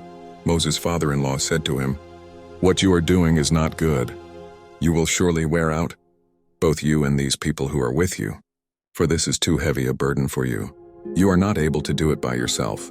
Now listen to me, I will give you advice, and may God be with you. You be a representative for the people to God, and you bring their disputes to God. Warn them of the statutes and the laws, and make known to them the way in which they must walk and the work they must do. But you choose from the people capable men, God-fearing men of truth, those who hate bribes, and put them over the people as rulers of thousands, rulers of hundreds, rulers of 50s, and rulers of 10s. They will judge the people under normal circumstances, and every difficult case they will bring to you, but every small case they themselves will judge, so that you may make it easier for yourself, and they will bear the burden with you. If you do this thing, and God so commands you, then you will be able to endure, and all these people will be able to go home satisfied." Moses listened to his father-in-law and did everything he had said. Moses chose capable men from all Israel, and he made them heads over the people, rulers of thousands, rulers of hundreds, rulers of 50s, and rulers of 10s. They judged the people under normal circumstances. The difficult cases they would bring to Moses, but every small case they would judge themselves. Then Moses sent his father-in-law on his way, and so Jethro went to his own land. Exodus 19. In the 3rd month after the Israelites went out from the land of Egypt, on the very day they came to the desert of Sinai. After they journeyed from Rephidim, they came to the desert of Sinai, and they camped in the desert. Israel camped there in front of the mountain. Moses went up to God, and the Lord called to him from the mountain, "Thus you will tell the house of Jacob, and declare to the people of Israel, you yourselves have seen what I did to Egypt and how I lifted you on eagle's wings and brought you to myself. And now, if you will diligently listen to me and keep my covenant, then you will be my special possession out of all the nations. For all the earth is mine, and you will be to me a kingdom of priests and a holy nation. These are the words that you will speak to the Israelites." So Moses came and summoned the elders of Israel. He set before them all these words that the Lord had commanded him. And all the people answered together, "All that the Lord has commanded we will do." So Moses brought the words of the people back to the Lord. The Lord said to Moses, "I am going to come to you in a dense cloud, so that the people may hear when I speak with you, and so that they will always believe in you." And Moses told the words of the people to the Lord. The Lord said to Moses, "Go to the people and sanctify them today and tomorrow, and make them wash their clothes and be ready for the 3rd day. For on the 3rd day the Lord will come down on Mount Sinai in the sight of all the people. You must set boundaries for the people all around, saying, 'Take heed to yourselves not to go up on the mountain nor touch its edge. Whoever touches the mountain will surely be put to death. No hand will touch him, but he will surely be stoned or shot through, whether a beast or a human being. He must not live. When the ram's horn sounds a long blast, they may go up on the mountain.' Then Moses went down from the mountain to the people and sanctified the people, and they washed their clothes. He said to the people, 'Be ready for the 3rd day. Do not go near your wives.' On the 3rd day in the morning there was thunder and lightning and a dense cloud on the mountain, and the sound of a very loud horn. All the people who were in the camp trembled. Moses brought the people out of the camp to meet God, and they took their place at the foot of the mountain. Now Mount Sinai was completely covered with smoke because the Lord had descended on it in fire, and its smoke went up like the smoke of a great furnace, and the whole mountain shook violently. When the sound of the horn grew louder and louder, Moses was speaking and God was answering him with a voice. The Lord came down on Mount Sinai on the top of the mountain, and the Lord summoned Moses to the top of the mountain, and Moses went up. The Lord said to Moses, "Go down and solemnly warn the people, lest they force their way through to the Lord to look, and many of them perish. Let the priests also who approach the Lord sanctify themselves, lest the Lord break through against them." Moses said to the Lord, "The people are not able to come up to Mount Sinai, because you solemnly warned us. Set boundaries for the mountain and set it apart." The Lord said to him, "Go, get down and come up, and Aaron with you. But do not let the priests and the people force their way through to come up to the Lord, lest he break through against them." So Moses went down to the people and spoke to them. Exodus 20. God spoke all these words. "I, the Lord, am your God, who brought you from the land of Egypt, from the house of slavery. You shall have no other gods before me. You shall not make for yourself a carved image, or any likeness of anything that is in heaven, above, or that is on the earth beneath, or that is in the water below. You shall not bow down to them or serve them, for I, the Lord, your God, am a jealous God, responding to the transgression of fathers by dealing with children to the third and fourth generations of those who reject me, and showing covenant faithfulness to 1,000 generations of those who love me and keep my commandments. You shall not take the name of the Lord your God in vain, for the Lord will not hold guiltless anyone who takes his name in vain. Remember the Sabbath day to set it apart as holy. For 6 days you may labor and do all your work, but the seventh day is a Sabbath to the Lord your God. On it you shall not do any work, you or your son or your daughter, or your male servant or your female servant, or your cattle, or the resident foreigner who is in your gates. For in 6 days the Lord made the heavens and the earth and the sea and all that is in them, and he rested on the seventh day. Therefore the Lord blessed the Sabbath day and set it apart as holy. Honor your father and your mother, that you may live a long time in the land the Lord your God is giving to you. You shall not commit adultery. You shall not steal. You shall not give false testimony against your neighbor. You shall not covet your neighbor's house. You shall not covet your neighbor's wife, nor his male servant, nor his female servant, nor his ox, nor his donkey, nor anything that belongs to your neighbor. All the people were seeing the thundering and the lightning, and heard the sound of the horn, and saw the mountain smoking. And when the people saw it, they trembled with fear and kept their distance. They said to Moses, "You speak to us and we will listen, but do not let God speak with us lest we die." Moses said to the people, "Do not fear, for God has come to test you, that the fear of him may be before you, so that you do not sin." The people kept their distance, but Moses drew near the thick darkness where God was. The Lord said to Moses, "Thus you will tell the Israelites, you yourselves have seen that I have spoken with you from heaven. You must not make gods of silver alongside me, nor make gods of gold for yourselves. You must make for me an altar made of earth, and you will sacrifice on it your burnt offerings and your peace offerings, your sheep and your cattle. In every place where I cause my name to be honored, I will come to you and I will bless you. If you make me an altar of stone, you must not build it of stones shaped with tools, for if you use your tool on it, you have defiled it. And you must not go up by steps to my altar, so that your nakedness is not exposed." Exodus 21. These are the decisions that you will set before them. If you buy a Hebrew servant, he is to serve you for 6 years. But in the 7th year he will go out free without paying anything. If he came in by himself, he will go out by himself. If he had a wife when he came in, then his wife will go out with him. If his master gave him a wife and she bore sons or daughters, the wife and the children will belong to her master, and he will go out by himself. But if the servant should declare, "I love my master, my wife, and my children, I will not go out free," then his master must bring him to the judges, and he will bring him to the door or the doorposts, and his master will pierce his ear with an awl, and he shall serve him forever. If a man sells his daughter as a female servant, she will not go out as the male servants do. If she does not please her master, who has designated her for himself, then he must let her be redeemed. He has no right to sell her to a foreign nation, because he has dealt deceitfully with her. If he designated her for his son, then he will deal with her according to the customary rights of daughters. If he takes another wife, he must not diminish the first one's food, her clothing, or her marital rights. If he does not provide her with these 3 things, then she will go out free without paying money. Whoever strikes someone so that he dies must surely be put to death.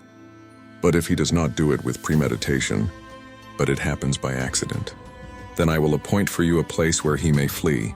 But if a man willfully attacks his neighbor to kill him cunningly, you will take him even from my altar that he may die.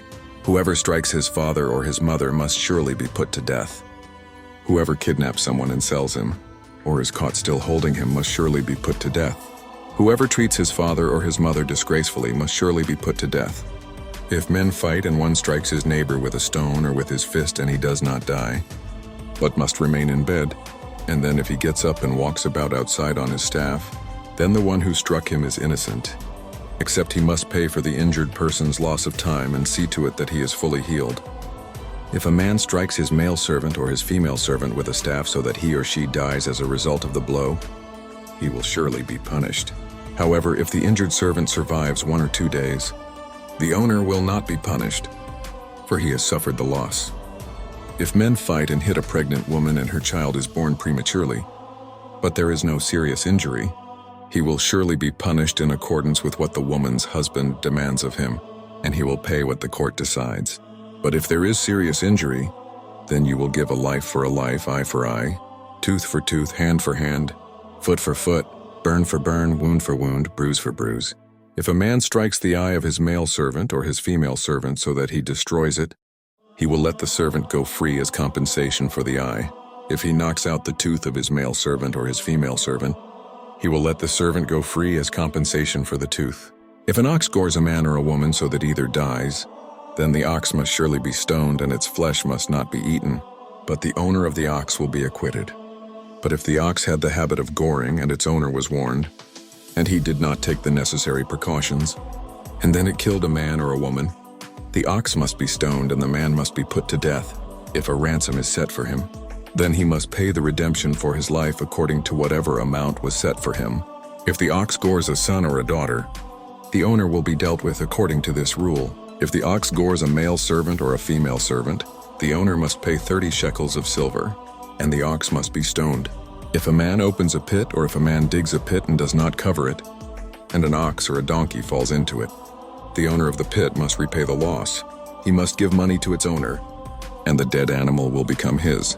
If the ox of one man injures the ox of his neighbor so that it dies, then they will sell the live ox and divide its proceeds, and they will also divide the dead ox. Or if it is known that the ox had the habit of goring, and its owner did not take the necessary precautions, he must surely pay ox for ox, and the dead animal will become his. Exodus 22.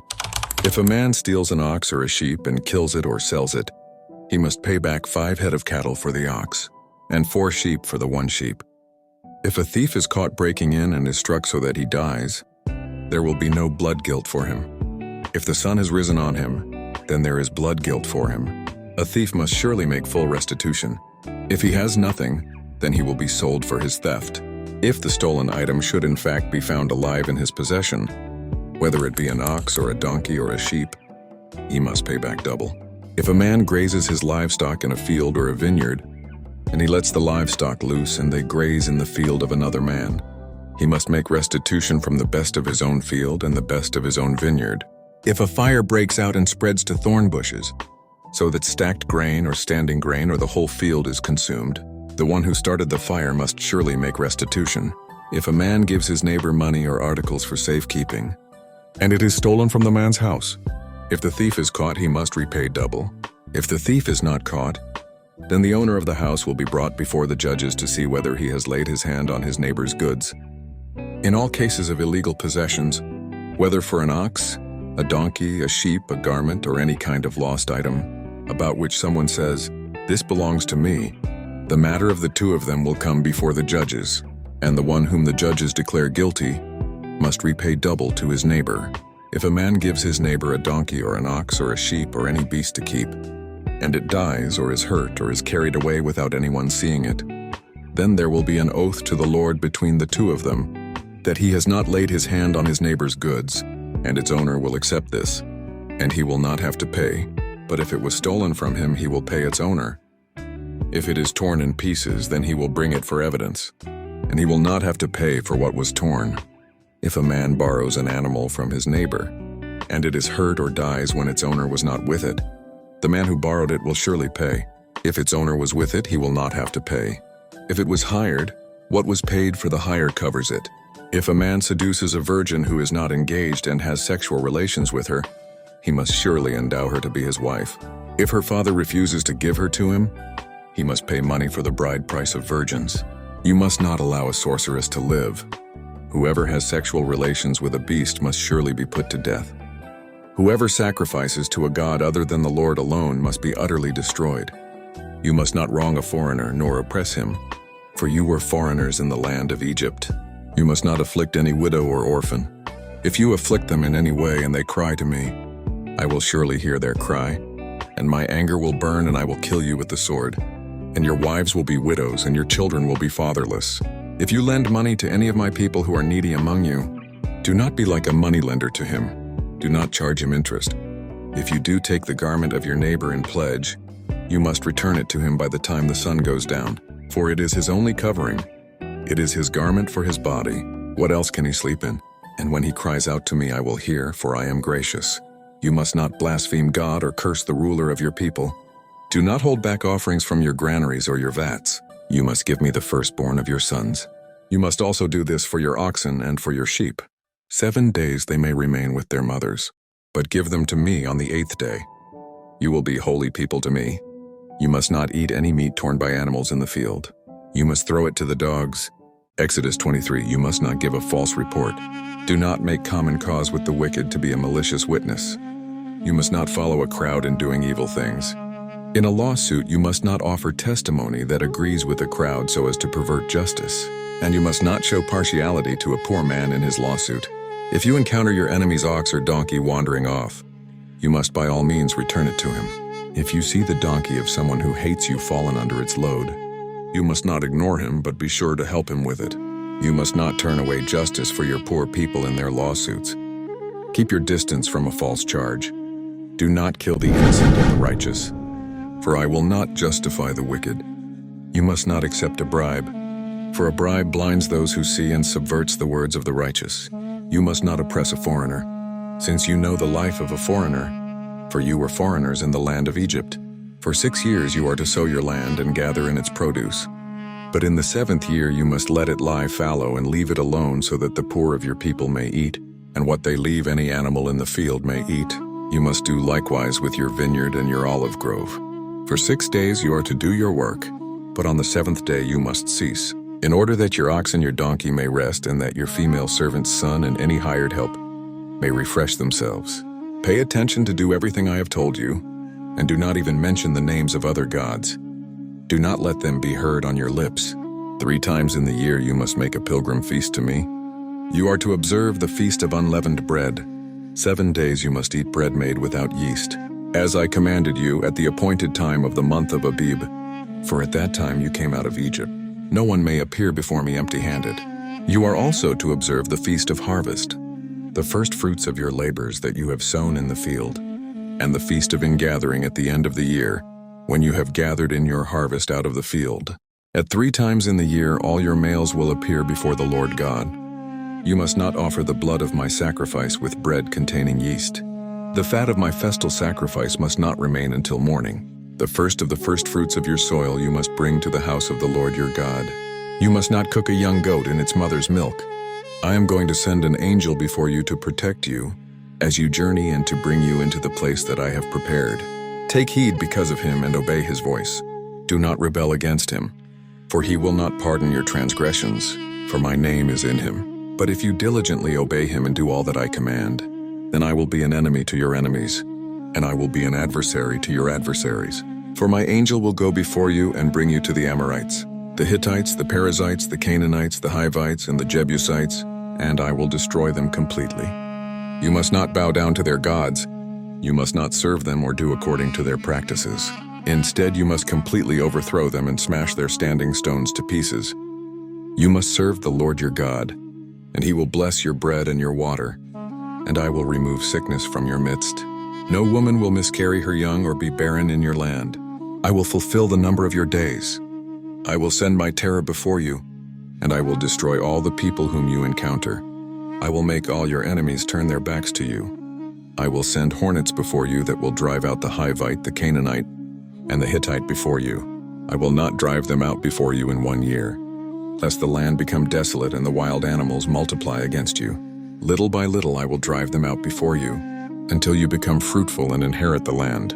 I will set your boundaries from the Red Sea to the Sea of the Philistines, and from the desert to the river. For I will deliver the inhabitants of the land into your hand, and you will drive them out before you. You must make no covenant with them or with their gods. They must not live in your land, lest they make you sin against me. For if you serve their gods, it will surely be a snare to you. Exodus 24. But to Moses the Lord said, Come up to the Lord, you and Aaron, Nadab and Abihu, and 70 of the elders of Israel, and worship from a distance. Moses alone may come near the Lord, but the others must not come near, nor may the people go up with him. Moses came and told the people all the Lord's words and all the decisions. All the people answered together, We are willing to do all the words that the Lord has said." And Moses wrote down all the words of the Lord. Early in the morning he built an altar at the foot of the mountain and arranged 12 standing stones. According to the 12 tribes of Israel, he sent young Israelite men, and they offered burnt offerings and sacrificed young bulls for peace offerings to the Lord. Moses took half of the blood and put it in bowls, and half of the blood he splashed on the altar. He took the book of the covenant and read it aloud to the people, and they said, "We are willing to do and obey all that the Lord has spoken." So Moses took the blood and splashed it on the people and said, "This is the blood of the covenant that the Lord has made with you in accordance with all these words." Moses and Aaron, Nadab and Abihu, and the 70 elders of Israel went up, and they saw the God of Israel. Under his feet there was something like a pavement made of sapphire, clear like the sky itself. But he did not lay a hand on the leaders of the Israelites. So they saw God, and they ate and they drank. The Lord said to Moses, "Come up to me to the mountain and remain there, and I will give you the stone tablets with the law and the commandments that I have written, so that you may teach them." So Moses set out with Joshua his attendant, and Moses went up the mountain of God. He told the elders, "Wait for us in this place until we return to you. Here are Aaron and Hur with you. Whoever has any matters of dispute can approach them." Moses went up the mountain, and the cloud covered the mountain. The glory of the Lord resided on Mount Sinai, and the cloud covered it for 6 days. On the 7th day he called to Moses from within the cloud. Now the appearance of the glory of the Lord was like a devouring fire on the top of the mountain, in plain view of the people. Moses went into the cloud when he went up the mountain, and Moses was on the mountain 40 days and 40 nights. Exodus 25. The Lord spoke to Moses, "Tell the Israelites to take an offering for me. From every person motivated by a willing heart, you are to receive my offering. This is the offering you are to accept from them: gold, silver, bronze, blue, purple, scarlet, fine linen, goat's hair, ram skins dyed red, fine leather, acacia wood, oil for the light, spices for the anointing oil and for fragrant incense, onyx stones and other gems to be set in the ephod and in the breastpiece. Let them make for me a sanctuary, so that I may live among them. According to all that I am showing you, the pattern of the tabernacle and the pattern of all its furnishings, you must make it exactly so. They are to make an ark of acacia wood. Its length is to be 3 feet 9 inches, its width 2 feet 3 inches, and its height 2 feet 3 inches. You are to overlay it with pure gold. Both inside and outside you must overlay it, and you are to make a surrounding border of gold over it. You are to cast 4 gold rings for it and put them on its 4 feet, with 2 rings on one side and 2 rings on the other side. You are to make poles of acacia wood, overlay them with gold, and put the poles into the rings at the sides of the ark, in order to carry the ark with them. The poles must remain in the rings of the ark. They must not be removed from it. You are to put into the ark the testimony that I will give to you. You are to make an atonement lid of pure gold. Its length is to be 3 feet 9 inches, and its width is to be 2 feet 3 inches. You are to make 2 cherubim of gold. You are to make them of hammered metal on the 2 ends of the atonement lid. Make 1 cherub on one end and 1 cherub on the other end. From the atonement lid, you are to make the cherubim on the 2 ends. The cherubim are to be spreading their wings upward, overshadowing the atonement lid with their wings, and the cherubim are to face each other, looking toward the atonement lid. You are to put the atonement lid on top of the ark, and in the ark you are to put the testimony I am giving you. I will meet with you there, and from above the atonement lid, from between the 2 cherubim that are over the ark of the testimony, I will speak with you about all that I will command you for the Israelites. You are to make a table of acacia wood. Its length is to be 3 feet, its width 1 foot 6 inches, and its height 2 feet 3 inches. You are to overlay it with pure gold, and you are to make a surrounding border of gold for it. You are to make a surrounding frame for it about 3 inches broad, and you are to make a surrounding border of gold for its frame. You are to make 4 rings of gold for it and attach the rings at the 4 corners where its forelegs are. The rings are to be close to the frame to provide places for the poles to carry the table. You are to make the poles of acacia wood and overlay them with gold, so that the table may be carried with them. You are to make its plates, its ladles, its pitchers, and its bowls, to be used in pouring out offerings. You are to make them of pure gold. You are to set the bread of the presence on the table before me continually. You are to make a lampstand of pure gold. The lampstand is to be made of hammered metal. Its base and its shaft, its cups, its buds, and its blossoms are to be from the same piece. 6 branches are to extend from the sides of the lampstand, 3 branches of the lampstand from one side of it, and 3 branches of the lampstand from the other side of it. 3 cups shaped like almond flowers with buds and blossoms are to be on one branch, and 3 cups shaped like almond flowers with buds and blossoms are to be on the next branch, and the same for the 6 branches extending from the lampstand. On the lampstand there are to be 4 cups shaped like almond flowers with buds and blossoms, with a bud under the first 2 branches from it, and a bud under the next 2 branches from it, and a bud under the third 2 branches from it, according to the 6 branches that extend from the lampstand. Their buds and their branches will be one piece, all of it one hammered piece of pure gold. You are to make it 7 lamps, and then set its lamps up on it, so that it will give light to the area in front of it. Its trimmers and its trays are to be of pure gold. About 75 pounds of pure gold is to be used for it and for all these utensils. Now be sure to make them according to the pattern you were shown on the mountain, Exodus 26. The tabernacle itself you are to make with 10 curtains of fine twisted linen and blue and purple and scarlet. You are to make them with cherubim that are the work of an artistic designer. The length of each curtain is to be 42 feet, and the width of each curtain is to be 6 feet, the same size for each of the curtains. 5 curtains are to be joined one to another, and the other 5 curtains are to be joined one to another. You are to make loops of blue material along the edge of the end curtain in one set, and in the same way you are to make loops in the outer edge of the end curtain in the second set. You are to make 50 loops on the one curtain, and you are to make 50 loops on the end curtain which is on the second set, so that the loops are opposite one to another. You are to make 50 gold clasps and join the curtains together with the clasps, so that the tabernacle is a unit. You are to make curtains of goat's hair for a tent over the tabernacle. You are to make 11 curtains. The length of each curtain is to be 45 feet, and the width of each curtain is to be 6 feet, the same size for the 11 curtains. You are to join 5 curtains by themselves and 6 curtains by themselves. You are to double over the 6th curtain at the front of the tent. You are to make 50 loops along the edge of the end curtain in one set, and 50 loops along the edge of the curtain that joins the second set. You are to make 50 bronze clasps, and put the clasps into the loops and join the tent together so that it is a unit. Now the part that remains of the curtains of the tent, the half curtain that remains will hang over at the back of the tabernacle, the 1.5 foot on the one side, and the 1.5 foot on the other side of what remains in the length of the curtains of the tent will hang over the sides of the tabernacle, on one side and the other side, to cover it. You are to make a covering for the tent out of ram skins dyed red, and over that a covering of fine leather. You are to make the frames for the tabernacle out of acacia wood as uprights. Each frame is to be 15 feet long, and each frame is to be 2 feet 3 inches wide, with 2 projections per frame parallel one to another. You are to make all the frames of the tabernacle in this way. So you are to make the frames for the tabernacle, 20 frames for the south side, and you are to make 40 silver bases to go under the 20 frames. 2 bases under the first frame for its 2 projections, and likewise 2 bases under the next frame for its 2 projections. And for the second side of the tabernacle, the north side, 20 frames and their 40 silver bases, 2 bases under the first frame, and 2 bases under the next frame.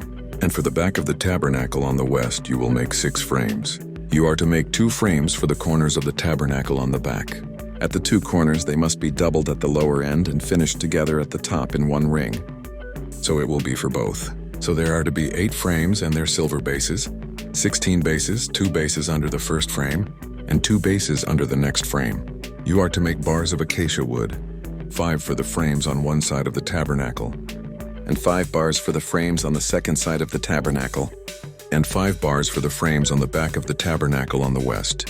The middle bar in the center of the frames will reach from end to end. You are to overlay the frames with gold, and make their rings of gold to provide places for the bars, and you are to overlay the bars with gold. You are to set up the tabernacle according to the plan that you were shown on the mountain. You are to make a special curtain of blue, purple, and scarlet yarn and fine twisted linen. It is to be made with cherubim, the work of an artistic designer. You are to hang it with gold hooks on 4 posts of acacia wood overlaid with gold, set in 4 silver bases.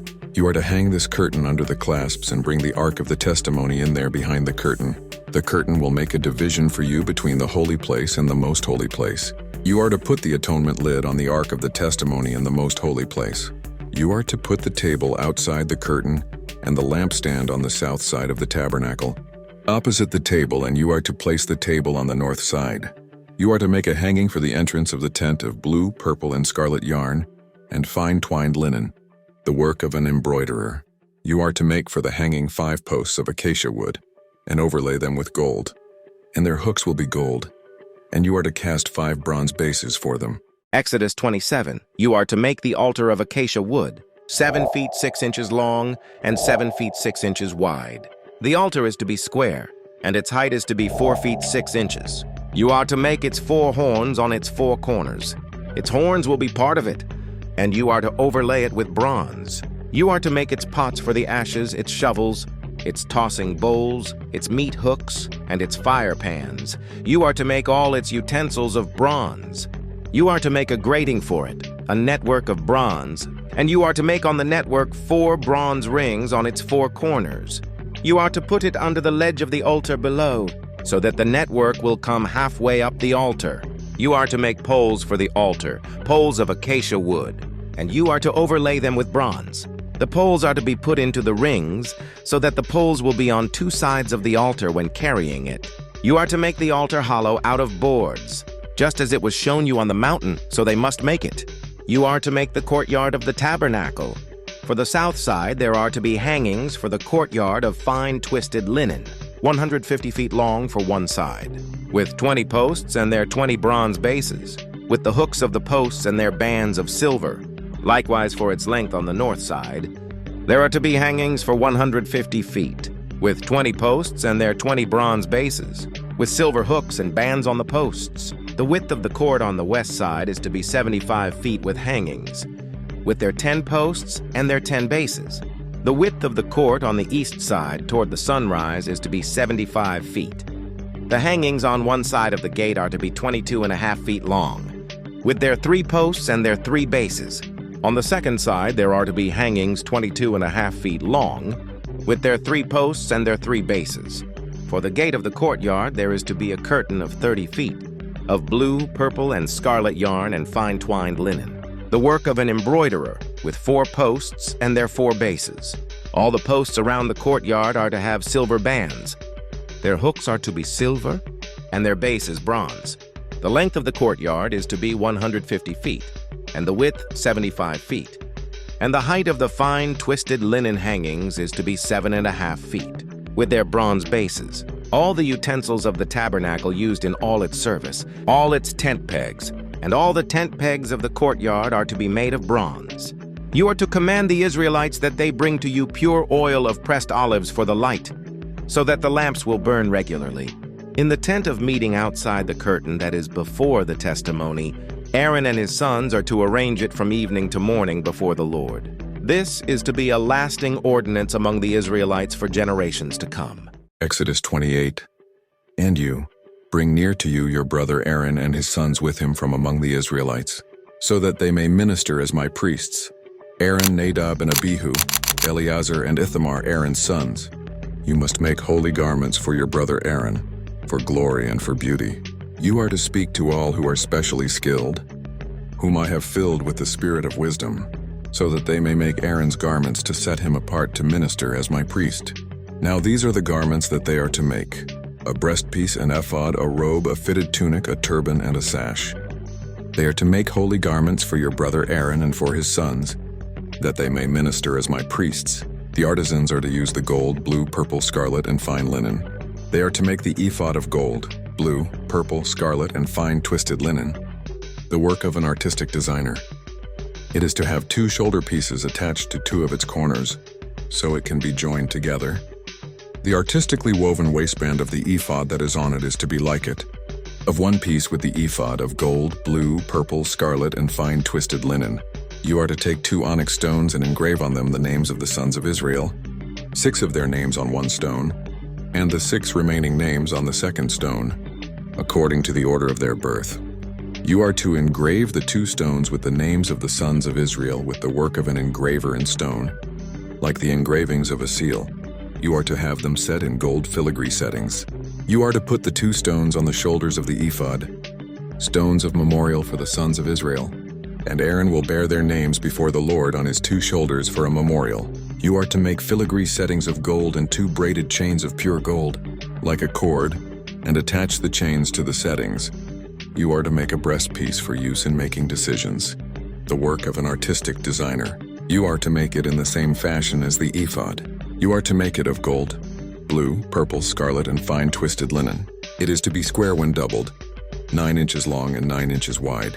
You are to set in it a setting for stones, 4 rows of stones, a row with a ruby, a topaz, and a beryl, the first row, and the second row a turquoise, a sapphire, and an emerald, and the third row a jacinth, an agate, and an amethyst, and the fourth row a chrysolite, an onyx, and a jasper. They are to be enclosed in gold in their filigree settings. The stones are to be for the names of the sons of Israel, 12 according to the number of their names. Each name according to the 12 tribes is to be like the engravings of a seal. You are to make for the breastpiece braided chains like cords of pure gold. And you are to make for the breastpiece 2 gold rings and attach the 2 rings to the upper 2 ends of the breastpiece. You are to attach the 2 gold chains to the 2 rings at the ends of the breastpiece. The other 2 ends of the 2 chains you will attach to the 2 settings, and then attach them to the shoulder pieces of the ephod at the front of it. You are to make 2 rings of gold and put them on the other 2 ends of the breastpiece, on its edge that is on the inner side of the ephod. You are to make 2 more gold rings, and attach them to the bottom of the 2 shoulder pieces on the front of the ephod, close to the juncture above the waistband of the ephod. They are to tie the breastpiece by its rings to the rings of the ephod by blue cord, so that it may be above the waistband of the ephod, and so that the breastpiece will not be loose from the ephod. Aaron will bear the names of the sons of Israel in the breastpiece of decision over his heart, when he goes into the holy place, for a memorial before the Lord continually.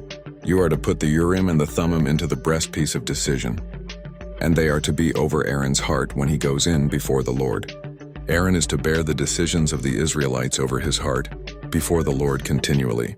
You are to make the robe of the ephod completely blue. There is to be an opening in its top in the center of it, with an edge all around the opening, the work of a weaver, like the opening of a collar, so that it cannot be torn. You are to make pomegranates of blue, purple, and scarlet all around its hem and bells of gold between them all around. The pattern is to be a gold bell and a pomegranate, a gold bell and a pomegranate, all around the hem of the robe. The robe is to be on Aaron as he ministers, and his sound will be heard when he enters the holy place before the Lord and when he leaves, so that he does not die. You are to make a plate of pure gold, and engrave on it the way a seal is engraved, holiness to the Lord. You are to attach to it a blue cord so that it will be on the turban. It is to be on the front of the turban. It will be on Aaron's forehead. And Aaron will bear the iniquity of the holy things, which the Israelites are to sanctify by all their holy gifts. It will always be on his forehead, for their acceptance before the Lord. You are to weave the tunic of fine linen and make the turban of fine linen, and make the sash the work of an embroiderer. For Aaron's sons you are to make tunics, sashes, and headbands for glory and for beauty. You are to clothe them, your brother Aaron and his sons with him, and anoint them and ordain them and set them apart as holy, so that they may minister as my priests. Make for them linen undergarments to cover their naked bodies. They must cover from the waist to the thighs. These must be on Aaron and his sons when they enter to the tent of meeting, or when they approach the altar to minister in the holy place, so that they bear no iniquity and die. It is to be a perpetual ordinance for him and for his descendants after him. Exodus 29. Now this is what you are to do for them to consecrate them so that they may minister as my priests. Take a young bull and 2 rams without blemish, and bread made without yeast, and perforated cakes without yeast mixed with oil, and wafers without yeast spread with oil. You are to make them using fine wheat flour. You are to put them in one basket and present them in the basket, along with the bull and the 2 rams. You are to present Aaron and his sons at the entrance of the tent of meeting. You are to wash them with water and take the garments and clothe Aaron with the tunic, the robe of the ephod, and the breastpiece. You are to fasten the ephod on him by using the skillfully woven waistband. You are to put the turban on his head and put the holy diadem on the turban. You are to take the anointing oil and pour it on his head and anoint him. You are to present his sons and clothe them with tunics, and wrap the sashes around Aaron and his sons, and put headbands on them. You are to present the bull at the front of the tent of meeting, and Aaron and his sons are to put their hands on the head of the bull, You are to kill the bull before the Lord at the entrance to the tent of meeting, and take some of the blood of the bull and put it on the horns of the altar with your finger. All the rest of the blood you are to pour out at the base of the altar. You are to take all the fat that covers the entrails, and the lobe that is above the liver, and the 2 kidneys and the fat that is on them. But the meat of the bull, its skin and its dung, you are to burn up outside the camp. It is the purification offering.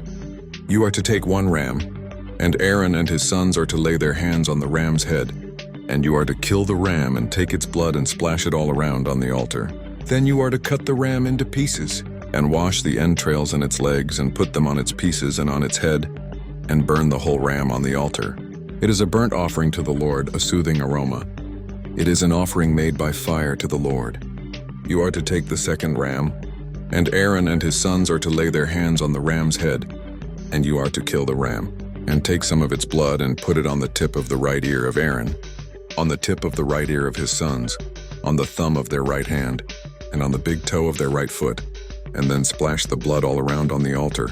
You are to take some of the blood that is on the altar, and some of the anointing oil, and sprinkle it on Aaron, on his garments, on his sons, and on his sons' garments with him, so that he may be holy, he and his garments along with his sons and his sons' garments. You are to take from the ram the fat tail, the fat that covers the entrails, the lobe of the liver, the 2 kidneys and the fat that is on them, and the right thigh. For it is the ram for consecration, and 1 round flat cake of bread, 1 perforated cake of oiled bread, and 1 wafer from the basket of bread made without yeast that is before the Lord. You are to put all these in Aaron's hands and in his sons' hands, and you are to wave them as a wave offering before the Lord. Then you are to take them from their hands and burn them on the altar for a burnt offering, for a soothing aroma before the Lord. It is an offering made by fire to the Lord. You are to take the breast of the ram of Aaron's consecration. You are to wave it as a wave offering before the Lord, and it is to be your share. You are to sanctify the breast of the wave offering and the thigh of the contribution, which were waved and lifted up as a contribution from the ram of consecration, from what belongs to Aaron and to his sons. It is to belong to Aaron and to his sons from the Israelites, by a perpetual ordinance, for it is a contribution. It is to be a contribution from the Israelites from their peace offerings, their contribution to the Lord. The holy garments that belong to Aaron are to belong to his sons after him, so that they may be anointed in them and consecrated in them. The priest who succeeds him from his sons, when he first comes to the tent of meeting to minister in the holy place, is to wear them for 7 days.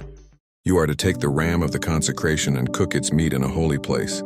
Aaron and his sons are to eat the meat of the ram and the bread that was in the basket at the entrance of the tent of meeting. They are to eat those things by which atonement was made to consecrate and to set them apart. But no one else may eat them, for they are holy. If any of the meat from the consecration offerings or any of the bread is left over until morning, then you are to burn up what is left over. It must not be eaten because it is holy. Thus you are to do for Aaron and for his sons, according to all that I have commanded you. You are to consecrate them for 7 days. Every day you are to prepare a bull for a purification offering for atonement. You are to purge the altar by making atonement for it, and you are to anoint it to set it apart as holy. For 7 days you are to make atonement for the altar and set it apart as holy. Then the altar will be most holy. Anything that touches the altar will be holy. Now this is what you are to prepare on the altar every day continually: 2 lambs a year old.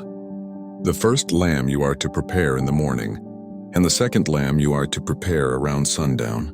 With the first lamb offer 1/10 of an ephah of fine flour mixed with 1/4 of a hin of oil from pressed olives, and 1/4 of a hin of wine as a drink offering. The second lamb you are to offer around sundown. You are to prepare for it the same meal offering as for the morning and the same drink offering, for a soothing aroma, an offering made by fire to the Lord. This will be a regular burnt offering throughout your generations at the entrance of the tent of meeting before the Lord, where I will meet with you to speak to you there.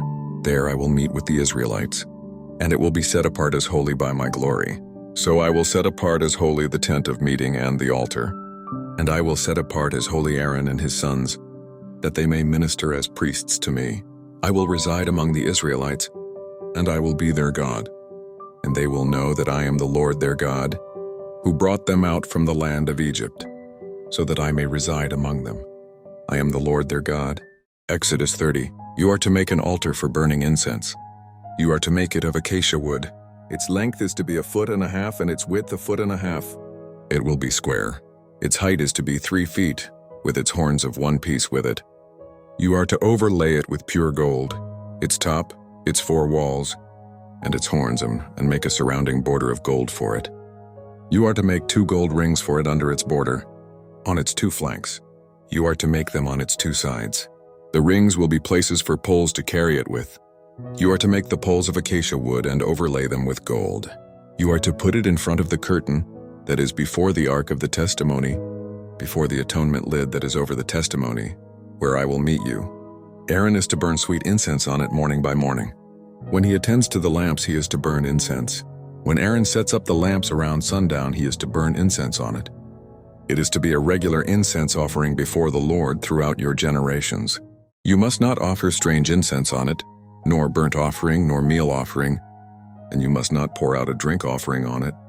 Aaron is to make atonement on its horns once in the year, with some of the blood of the sin offering for atonement. Once in the year, he is to make atonement on it throughout your generations. It is most holy to the Lord. The Lord spoke to Moses, "When you take a census of the Israelites according to their number, then each man is to pay a ransom for his life to the Lord when you number them, so that there will be no plague among them when you number them. Everyone who crosses over to those who are numbered is to pay this. A half shekel according to the shekel of the sanctuary. A shekel weighs 20 gerahs. The half shekel is to be an offering to the Lord. Everyone who crosses over to those numbered, from 20 years old and up, is to pay an offering to the Lord. The rich are not to increase it, and the poor are not to pay less than the half shekel when giving the offering of the Lord, to make atonement for your lives. You are to receive the atonement money from the Israelites and give it for the service of the tent of meeting. It will be a memorial for the Israelites before the Lord, to make atonement for your lives." The Lord spoke to Moses, "You are also to make a large bronze basin with a bronze stand for washing. You are to put it between the tent of meeting and the altar and put water in it. And Aaron and his sons must wash their hands and their feet from it. When they enter the tent of meeting, they must wash with water so that they do not die. Also, when they approach the altar to minister by burning incense as an offering made by fire to the Lord, they must wash their hands and their feet so that they do not die, and this will be a perpetual ordinance for them and for their descendants throughout their generations." The Lord spoke to Moses, "Take choice spices, 12.5 pounds of free-flowing myrrh, half that, about 6.25 pounds of sweet-smelling cinnamon, 6.25 pounds of sweet-smelling cane, and 12.5 pounds of cassia, all weighed according to the sanctuary shekel, and 4 quarts of olive oil. You are to make this into a sacred anointing oil, a perfumed compound, the work of a perfumer. It will be sacred anointing oil. With it you are to anoint the tent of meeting, the ark of the testimony, the table and all its utensils, the lampstand and its utensils, the altar of incense, the altar for the burnt offering and all its utensils, and the laver and its base. So you are to sanctify them, and they will be most holy. Anything that touches them will be holy. You are to anoint Aaron and his sons and sanctify them, so that they may minister as my priests. And you are to tell the Israelites, this is to be my sacred anointing oil throughout your generations. It must not be applied to people's bodies, and you must not make any like it with the same recipe. It is holy, and it must be holy to you. Whoever makes perfume like it, and whoever puts any of it on someone not a priest will be cut off from his people. The Lord said to Moses, take spices, gum resin, onycha, galbanum, and pure frankincense of equal amounts, and make it into an incense, a perfume, the work of a perfumer. It is to be finely ground and pure and sacred. You are to beat some of it very fine, and put some of it before the ark of the testimony in the tent of meeting where I will meet with you. It is to be most holy to you. And the incense that you are to make, you must not make for yourselves using the same recipe. It is to be most holy to you, belonging to the Lord. Whoever makes anything like it to use as perfume will be cut off from his people. Exodus 31. The Lord spoke to Moses. See, I have chosen Bezalel son of Uri, the son of Hur, of the tribe of Judah, and I have filled him with the Spirit of God in skill, in understanding and knowledge, and in all kinds of craftsmanship, to make artistic designs for work with gold, with silver, and with bronze, and with cutting and setting stone, and with cutting wood to work in all kinds of craftsmanship. Moreover, I have also given him Oholiab son of Ahisamach, of the tribe of Dan, and I have given ability to all the specially skilled, that they may make everything I have commanded you: the tent of meeting, the ark of the testimony, the atonement lid that is on it, all the furnishings of the tent, the table with its utensils, the pure lampstand with all its utensils, the altar of incense, the altar for the burnt offering with all its utensils, the large basin with its base, the woven garments, the holy garments for Aaron the priest and the garments for his sons, to minister as priests, the anointing oil and sweet incense for the holy place. They will make all these things just as I have commanded you. The Lord said to Moses, "Tell the Israelites, surely you must keep my Sabbaths, for it is a sign between me and you throughout your generations, that you may know that I am the Lord who sanctifies you. So you must keep the Sabbath, for it is holy for you. Everyone who defiles it must surely be put to death. Indeed, if anyone does any work on it, then that person will be cut off from among his people.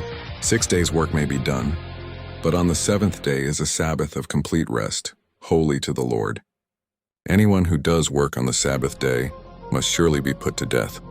The Israelites must keep the Sabbath by observing the Sabbath throughout their generations as a perpetual covenant. It is a sign between me and the Israelites forever.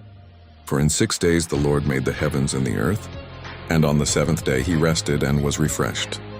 He gave Moses 2 tablets of testimony when he had finished speaking with him on Mount Sinai. Tablets of stone written by the finger of God. Exodus 32. When the people saw that Moses delayed in coming down from the mountain, they gathered around Aaron and said to him, "Get up, make us gods that will go before us. As for this fellow Moses, the man who brought us up from the land of Egypt, we do not know what has become of him." So Aaron said to them, "Break off the gold earrings that are on the ears of your wives, your sons, and your daughters, and bring them to me." So all the people broke off the gold earrings that were on their ears and brought them to Aaron. He accepted the gold from them, fashioned it with an engraving tool, and made a molten calf. Then they said, "These are your gods, O Israel, who brought you up out of Egypt." When Aaron saw this, he built an altar before it. And Aaron made a proclamation and said, "Tomorrow will be a feast to the Lord." So they got up early on the next day and offered up burnt offerings and brought peace offerings, and the people sat down to eat and drink. And they rose up to play. The Lord spoke to Moses, "Go quickly, descend, because your people whom you brought up from the land of Egypt have acted corruptly. They have quickly turned aside from the way that I commanded them. They have made for themselves a molten calf and have bowed down to it, and sacrificed to it and said, 'These are your gods, O Israel, which brought you up from the land of Egypt.'" Then the Lord said to Moses, "I have seen this people. Look what a stiff-necked people they are. So now leave me alone so that my anger can burn against them and I can destroy them, and I will make from you a great nation." But Moses sought the favor of the Lord his God and said, "O Lord, why does your anger burn against your people, whom you have brought out from the land of Egypt with great power and with a mighty hand? Why should the Egyptians say, 'For evil he led them out to kill them in the mountains and to destroy them from the face of the earth'? Turn from your burning anger, and relent of this evil against your people. Remember Abraham, Isaac, and Israel your servants, to whom you swore by yourself and told them, 'I will multiply your descendants like the stars of heaven, and all this land that I have spoken about I will give to your descendants, and they will inherit it forever.' Then the Lord relented over the evil that he had said he would do to his people. Moses turned and went down from the mountain with the 2 tablets of the testimony in his hands. The tablets were written on both sides. They were written on the front and on the back. Now the tablets were the work of God, and the writing was the writing of God, engraved on the tablets. When Joshua heard the noise of the people as they shouted, he said to Moses, "It is the sound of war in the camp." Moses said, "It is not the sound of those who shout for victory, nor is it the sound of those who cry because they are overcome, but the sound of singing I hear." When he approached the camp and saw the calf and the dancing, Moses became extremely angry. He threw the tablets from his hands and broke them to pieces at the bottom of the mountain. He took the calf they had made and burned it in the fire, ground it to powder, poured it out on the water, and made the Israelites drink it. Moses said to Aaron, "What did this people do to you that you have brought on them so great a sin?" Aaron said, "Do not let your anger burn hot, my lord. You know these people, that they tend to evil. They said to me, 'Make us gods that will go before us.' For as for this fellow Moses, the man who brought us up out of the land of Egypt, we do not know what has happened to him. So I said to them, "Whoever has gold, break it off." So they gave it to me, and I threw it into the fire, and this calf came out. Moses saw that the people were running wild, for Aaron had let them get completely out of control, causing derision from their enemies. So Moses stood at the entrance of the camp and said, "Whoever is for the Lord, come to me." All the Levites gathered around him, and he said to them, "Thus says the Lord, the God of Israel, each man fasten his sword on his side, and go back and forth from entrance to entrance throughout the camp, and each one kill his brother, his friend, and his neighbor." The Levites did what Moses ordered, and that day about 3,000 men of the people died. Moses said, "You have been consecrated today for the Lord, for each of you was against his son or against his brother, so he has given a blessing to you today." The next day Moses said to the people, "You have committed a very serious sin, but now I will go up to the Lord. Perhaps I can make atonement on behalf of your sin." So Moses returned to the Lord and said, "Alas, this people has committed a very serious sin, and they have made for themselves gods of gold. But now if you will forgive their sin, but if not, wipe me out from your book that you have written." The Lord said to Moses, "Whoever has sinned against me, that person I will wipe out of my book. So now go, lead the people to the place I have spoken to you about. See, my angel will go before you, but on the day that I punish, I will indeed punish them for their sin." And the Lord sent a plague on the people because they had made the calf, the one Aaron made. Exodus 33, the Lord said to Moses, "Go up from here, you and the people whom you brought up out of the land of Egypt, to the land I promised on oath to Abraham, to Isaac, and to Jacob, saying, I will give it to your descendants. I will send an angel before you, and I will drive out the Canaanite, the Amorite, the Hittite, the Perizzite, the Hivite, and the Jebusite. Go up to a land flowing with milk and honey, but I will not go up among you, for you are a stiff-necked people, and I might destroy you on the way." When the people heard this troubling word, they mourned. No one put on his ornaments, for the Lord had said to Moses, "Tell the Israelites, you are a stiff-necked people. If I went up among you for a moment, I might destroy you. Now take off your ornaments, that I may know what I should do to you." So the Israelites stripped off their ornaments by Mount Horeb. Moses took the tent and pitched it outside the camp, at a good distance from the camp, and he called it the tent of meeting. Anyone seeking the Lord would go out to the tent of meeting that was outside the camp. And when Moses went out to the tent, all the people would get up and stand at the entrance to their tents and watch Moses until he entered the tent. And whenever Moses entered the tent, the pillar of cloud would descend and stand at the entrance of the tent, and the Lord would speak with Moses. When all the people would see the pillar of cloud standing at the entrance of the tent, all the people, each one at the entrance of his own tent, would rise and worship. The Lord would speak to Moses face to face, the way a person speaks to a friend.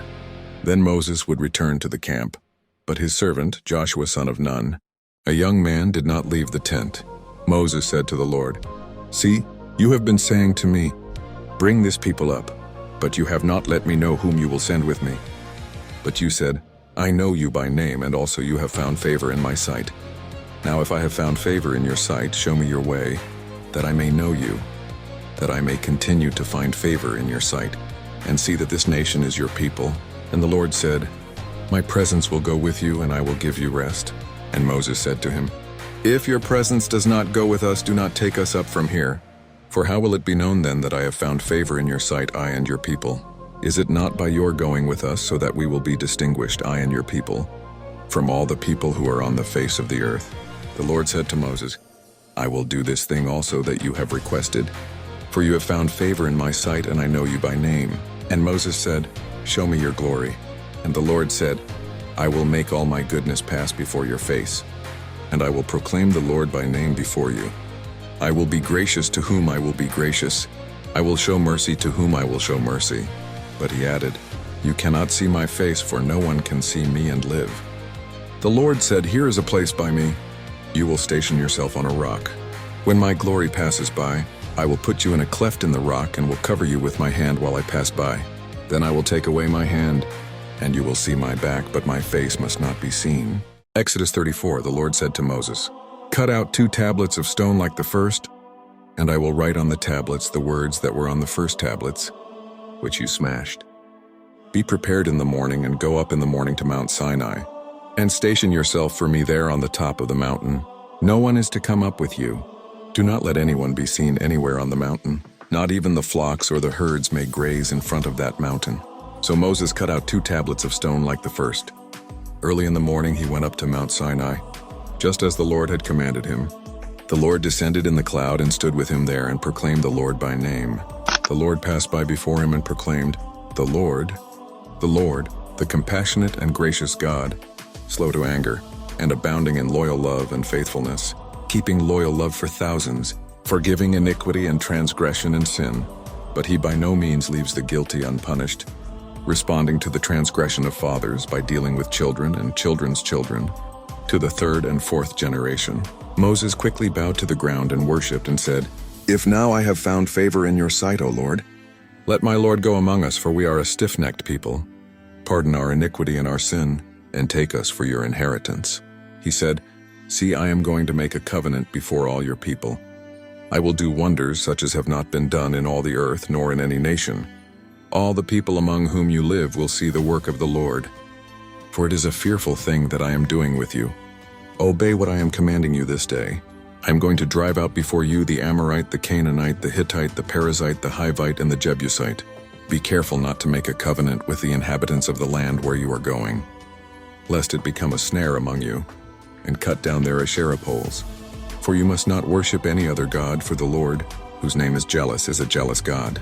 Be careful not to make a covenant with the inhabitants of the land, for when they prostitute themselves to their gods and sacrifice to their gods, and someone invites you, you will eat from his sacrifice, and you then take his daughters for your sons. And when his daughters prostitute themselves to their gods, they will make your sons prostitute themselves to their gods as well. You must not make yourselves molten gods. You must keep the feast of unleavened bread. For 7 days you must eat bread made without yeast, as I commanded you. Do this at the appointed time of the month Abib, for in the month Abib you came out of Egypt. Every firstborn of the womb belongs to me, even every firstborn of your cattle that is a male, whether ox or sheep. Now the firstling of a donkey you may redeem with a lamb, but if you do not redeem it, then break its neck. You must redeem all the firstborn of your sons. No one will appear before me empty-handed. On 6 days you may labor, but on the 7th day you must rest. Even at the time of plowing and of harvest you are to rest. You must observe the Feast of Weeks, the first fruits of the harvest of wheat, and the Feast of Ingathering at the end of the year. At 3 times in the year all your men must appear before the Lord God, the God of Israel. For I will drive out the nations before you and enlarge your borders. No one will covet your land when you go up to appear before the Lord your God 3 times in the year. You must not offer the blood of my sacrifice with yeast. The sacrifice from the feast of Passover must not remain until the following morning. The first of the firstfruits of your soil you must bring to the house of the Lord your God. You must not cook a young goat in its mother's milk. The Lord said to Moses, Write down these words, for in accordance with these words I have made a covenant with you and with Israel. So he was there with the Lord 40 days and 40 nights. He did not eat bread, and he did not drink water. He wrote on the tablets the words of the covenant, the 10 commandments. Now when Moses came down from Mount Sinai with the 2 tablets of the testimony in his hand, when he came down from the mountain, Moses did not know that the skin of his face shone while he talked with him. When Aaron and all the Israelites saw Moses, the skin of his face shone, and they were afraid to approach him. But Moses called to them. So Aaron and all the leaders of the community came back to him, and Moses spoke to them. After this all the Israelites approached, and he commanded them all that the Lord had spoken to him on Mount Sinai. When Moses finished speaking with them, he would put a veil on his face. But when Moses went in before the Lord to speak with him, he would remove the veil until he came out. Then he would come out and tell the Israelites what he had been commanded. When the Israelites would see the face of Moses, that the skin of Moses' face shone, Moses would put the veil on his face again until he went in to speak with the Lord. Exodus 35. Moses assembled the whole community of the Israelites and said to them, These are the things that the Lord has commanded you to do. In 6 days work may be done, but on the 7th day there must be a holy day for you, a Sabbath of complete rest to the Lord. Anyone who does work on it will be put to death. You must not kindle a fire in any of your homes on the Sabbath day. Moses spoke to the whole community of the Israelites. This is the word that the Lord has commanded. Take an offering for the Lord. Let everyone who has a willing heart bring an offering to the Lord, gold, silver, bronze, blue, purple, and scarlet yarn, fine linen, goat's hair, ram skins dyed red, fine leather, acacia wood, olive oil for the light, spices for the anointing oil and for the fragrant incense, onyx stones and other gems for mounting on the ephod and the breastpiece. Every skilled person among you is to come and make all that the Lord has commanded. The tabernacle with its tent, its covering, its clasps, its frames, its crossbars, its posts and its bases, the ark with its poles, the atonement lid, and the special curtain that conceals it, the table with its poles and all its vessels, and the bread of the presence, the lampstand for the light and its accessories, its lamps and oil for the light, and the altar of incense with its poles, the anointing oil and the fragrant incense, the hanging for the door at the entrance of the tabernacle, the altar for the burnt offering with its bronze grating that is on it, its poles and all its utensils, the large basin and its pedestal, the hangings of the courtyard, its posts and its bases, and the curtain for the gateway to the courtyard, tent pegs for the tabernacle, and tent pegs for the courtyard and their ropes, the woven garments for serving in the holy place, the holy garments for Aaron the priest, and the garments for his sons to minister as priests. So the whole community of the Israelites went out from the presence of Moses, everyone whose heart stirred him to action, and everyone whose spirit was willing came and brought the offering for the Lord, for the work of the tent of meeting, for all its service and for the holy garments. They came, men and women alike, all who had willing hearts. They brought brooches, earrings, rings, and ornaments, all kinds of gold jewelry, and everyone came who waved a wave offering of gold to the Lord. Everyone who had blue, purple, or scarlet yarn, fine linen, goat's hair, ram skins dyed red, or fine leather brought them. Everyone making an offering of silver or bronze brought it as an offering to the Lord. And everyone who had acacia wood for any work of the service brought it.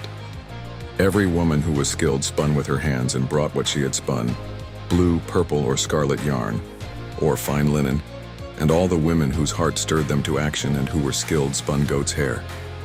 The leaders brought onyx stones and other gems to be mounted for the ephod and the breastpiece, and spices and olive oil for the light, for the anointing oil, and for the fragrant incense. The Israelites brought a free will offering to the Lord, every man and woman whose heart was willing to bring materials, for all the work that the Lord through Moses had commanded them to do. Moses said to the Israelites, "See, the Lord has chosen Bezalel, son of Uri, the son of Hur, of the tribe of Judah. He has filled him with the Spirit of God, with skill, with understanding, with knowledge, and in all kinds of work, to design artistic designs, to work in gold and silver and in bronze, and in cutting stones for their setting, and in cutting wood, to do work in every artistic craft. And he has put it in his heart to teach, he and Aholiab, son of Ahisamach, of the tribe of Dan. He has filled them with skill to do all kinds of work as craftsmen, as designers, as embroiderers in blue, purple, and scarlet yarn and in fine linen, and as weavers. They are craftsmen in all the work and artistic designers." Exodus 36. So Bezalel and Aholiab and every skilled person in whom the Lord has put skill, an ability to know how to do all the work for the service of the sanctuary, are to do the work according to all that the Lord has commanded. Moses summoned Bezalel and Aholiab and every skilled person, in whom the Lord had put skill, everyone whose heart stirred him to volunteer to do the work. And they received from Moses all the offerings the Israelites had brought to do the work for the service of the sanctuary. And they still continued to bring him a free will offering each morning. So all the skilled people who were doing all the work on the sanctuary came from the work they were doing and told Moses, "The people are bringing much more than is needed for the completion of the work which the Lord commanded us to do." Moses instructed them to take his message throughout the camp, saying, "Let no man or woman do any more work for the offering for the sanctuary." So the people were restrained from bringing any more. Now the materials were more than enough for them to do all the work. All the skilled among those who were doing the work made the tabernacle with 10 curtains of fine twisted linen in blue and purple and scarlet. They were made with cherubim that were the work of an artistic designer. The length of one curtain was 42 feet, and the width of one curtain was 6 feet, the same size for each of the curtains. He joined 5 of the curtains to one another, and the other 5 curtains he joined to one another. He made loops of blue material along the edge of the end curtain in the first set. He did the same along the edge of the end curtain in the second set. He made 50 loops on the first curtain, and he made 50 loops on the end curtain that was in the second set, with the loops opposite one another. He made 50 gold clasps and joined the curtains together to one another with the clasps, so that the tabernacle was a unit. He made curtains of goat's hair for a tent over the tabernacle. He made 11 curtains. The length of one curtain was 45 feet, and the width of one curtain was 6 feet, one size for all 11 curtains. He joined 5 curtains by themselves and 6 curtains by themselves. He made 50 loops along the edge of the end curtain in the first set and 50 loops along the edge of the curtain that joined the second set. He made 50 bronze clasps to join the tent together so that it might be a unit. He made a covering for the tent out of ram skins dyed red, and over that a covering of fine leather. He made the frames for the tabernacle of acacia wood as uprights. The length of each frame was 15 feet. The width of each frame was 2¼ feet, with 2 projections per frame parallel one to another. He made all the frames of the tabernacle in this way. So he made frames for the tabernacle, 20 frames for the south side. He made 40 silver bases under the 20 frames, 2 bases under the first frame for its 2 projections, and likewise 2 bases under the next frame for its 2 projections. And for the second side of the tabernacle, the north side, he made 20 frames and their 40 silver bases, 2 bases under the first frame and 2 bases under the next frame. And for the back of the tabernacle on the west, he made 6 frames. He made 2 frames for the corners of the tabernacle on the back. At the 2 corners, they were doubled at the lower end and finished together at the top in one ring. So he did for both. So there were 8 frames and their silver bases, 16 bases, 2 bases under each frame.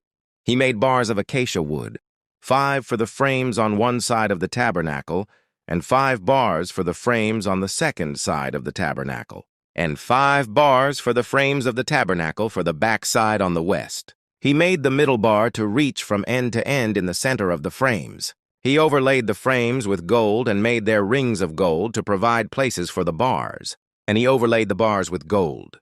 He made the special curtain of blue, purple, and scarlet yarn and fine twisted linen. He made it with cherubim, the work of an artistic designer. He made for it 4 posts of acacia wood and overlaid them with gold hooks, and he cast for them 4 silver bases. He made a hanging for the entrance of the tent of blue, purple, and scarlet yarn and fine twisted linen, the work of an embroiderer, and its 5 posts and their hooks. He overlaid their tops and their bands with gold, but their 5 bases were bronze. Exodus 37. Bezalel made the ark of acacia wood. Its length was 3 feet 9 inches, its width 2 feet 3 inches, and its height 2 feet 3 inches. He overlaid it with pure gold inside and out, and he made a surrounding border of gold for it. He cast 4 gold rings for it that he put on its 4 feet, with 2 rings on one side and 2 rings on the other side. He made poles of acacia wood, overlaid them with gold, and put the poles into the rings on the sides of the ark in order to carry the ark. He made an atonement lid of pure gold. Its length was 3 feet 9 inches, and its width was 2 feet 3 inches. He made 2 cherubim of gold. He made them of hammered metal on the 2 ends of the atonement lid, 1 cherub on one end and 1 cherub on the other end. He made the cherubim from the atonement lid on its 2 ends. The cherubim were spreading their wings upward, overshadowing the atonement lid with their wings. The cherubim faced each other, looking toward the atonement lid. He made the table of acacia wood. Its length was 3 feet, its width 1 foot 6 inches, and its height 2 feet 3 inches. He overlaid it with pure gold, and he made a surrounding border of gold for it. He made a surrounding frame for it about 3 inches wide, and he made a surrounding border of gold for its frame. He cast 4 gold rings for it and attached the rings at the 4 corners where its 4 legs were. The rings were close to the frame to provide places for the poles to carry the table. He made the poles of acacia wood and overlaid them with gold to carry the table. He made the vessels which were on the table out of pure gold, its plates, its ladles, its pitchers, and its bowls to be used in pouring out offerings. He made the lampstand of pure gold. He made the lampstand of hammered metal. Its base and its shaft, its cups, its buds, and its blossoms were from the same piece. 6 branches were extending from its sides, 3 branches of the lampstand from one side of it, and 3 branches of the lampstand from the other side of it. 3 cups shaped like almond flowers with buds and blossoms were on the first branch, and 3 cups shaped like almond flowers with buds and blossoms were on the next branch, and the same for the 6 branches that were extending from the lampstand. On the lampstand there were 4 cups shaped like almond flowers with buds and blossoms, with a bud under the first 2 branches from it, and a bud under the next 2 branches from it, and a bud under the third 2 branches from it. According to the 6 branches that extended from it, their buds and their branches were of one piece. All of it was one hammered piece of pure gold. He made its 7 lamps, its trimmers, and its trays of pure gold. He made the lampstand and all its accessories with 75 pounds of pure gold. He made the incense altar of acacia wood. Its length was 1.5 feet and its width 1.5 feet, a square, and its height was 3 feet. Its horns were of one piece with it. He overlaid it with pure gold, its top, its 4 walls, and its horns, and he made a surrounding border of gold for it. He also made 2 gold rings for it under its border. On its 2 sides, on opposite sides, as places for poles to carry it with. He made the poles of acacia wood and overlaid them with gold. He made the sacred anointing oil and the pure fragrant incense, the work of a perfumer. Exodus 38. He made the altar of burnt offering of acacia wood. It was square. Its length was 5 cubits, its breadth was 5 cubits, and its height was 3 cubits. He made its horns on its 4 corners. Its horns were of one piece with it, and he overlaid it with brass. He made all the vessels of the altar, the pots, the shovels, the basins, the flesh hooks, and the fire pans. He made all its vessels of brass. He made for the altar a grating of a network of brass under the ledge around it beneath, reaching halfway up. He cast 4 rings for the 4 ends of brass grating to be places for the poles. He made the poles of acacia wood and overlaid them with brass. He put the poles into the rings on the sides of the altar with which to carry it. He made it hollow with planks. He made the basin of brass and its base of brass out of the mirrors of the ministering women who ministered at the door of the tent of meeting. He made the court. For the south side southward, the hangings of the court were of fine twined linen, 100 cubits. Their pillars were 20, and their sockets 20 of brass. The hooks of the pillars and their fillets were of silver. For the north side 100 cubits, their pillars 20, and their sockets 20 of brass. The hooks of the pillars and their fillets of silver. For the west side were hangings of 50 cubits, their pillars 10, and their sockets 10. The hooks of the pillars and their fillets of silver. For the east side eastward 50 cubits. The hangings for the one side were 15 cubits, their pillars 3, and their sockets 3. And so for the other side. On this hand and that hand, by the gate of the court, were hangings of 15 cubits, their pillars 3, and their sockets 3. All the hangings around the court were of fine twined linen. The sockets for the pillars were of brass. The hooks of the pillars and their fillets were of silver, and the overlaying of their capitals of silver, and all the pillars of the court were filleted with silver. The screen for the gate of the court was the work of the embroiderer, of blue, purple, scarlet, and fine twined linen. 20 cubits was the length, and the height in the breadth was 5 cubits, like to the hangings of the court. Their pillars were 4, and their sockets 4, of brass, their hooks of silver, and the overlaying of their capitals, and their fillets of silver. All the pins of the tent and around the court were of brass. This is the amount of material used for the tent, even the tent of the testimony as they were counted, according to the commandment of Moses, for the service of the Levites, by the hand of Ithamar, the son of Aaron the priest. Bezalel, the son of Uri, the son of Hur, of the tribe of Judah, made all that Yahweh commanded Moses. With him was Oholiab, the son of Ahisamach, of the tribe of Dan, an engraver, and a skillful workman, and an embroiderer in blue, in purple, in scarlet, and in fine linen. All the gold that was used for the work in all the work of the sanctuary, even the gold of the offering, was 29 talents and 730 shekels, after the shekel of the sanctuary. The silver of those who were numbered of the congregation was 100 talents and 1,775 shekels, after the shekel of the sanctuary. A bekah, a head, that is, half a shekel, after the shekel of the sanctuary. for everyone who passed over to those who were numbered, from 20 years old and upward, for 603,550 men. The 100 talents of silver were for casting the sockets of the sanctuary and the sockets of the veil. 100 sockets for the 100 talents, a talent for a socket. Of the 1,775 shekels he made hooks for the pillars, overlaid their capitals, and made fillets for them. The brass of the offering was 70 talents, and 2,400 shekels. With this he made the sockets to the door of the tent of meeting, the brazen altar, the brazen grating for it, all the vessels of the altar, the sockets around the court, the sockets of the gate of the court, all the pins of the tent, and all the pins around the court. Exodus 39. Of the blue, purple, and scarlet, they made finely worked garments for ministering in the holy place, and made the holy garments for Aaron, as Yahweh commanded Moses. He made the ephod of gold, blue, purple, scarlet, and fine twined linen. They beat the gold into thin plates and cut it into wires, to work it in the blue, in the purple, in the scarlet, and in the fine linen, the work of the skillful workman. They made shoulder pieces for it, joined together. At the two ends, it was joined together. The skillfully woven band that was on it, with which to fasten it on, was of the same piece, like its work, of gold, of blue, purple, scarlet, and fine twined linen, as Yahweh commanded Moses. They worked the onyx stones, enclosed in settings of gold, engraved with the engravings of a signet, according to the names of the children of Israel. He put them on the shoulder pieces of the ephod, to be stones of memorial for the children of Israel, as Yahweh commanded Moses. He made the breastplate, the work of a skillful workman, like the work of the ephod, of gold, of blue, purple, scarlet, and fine twined linen.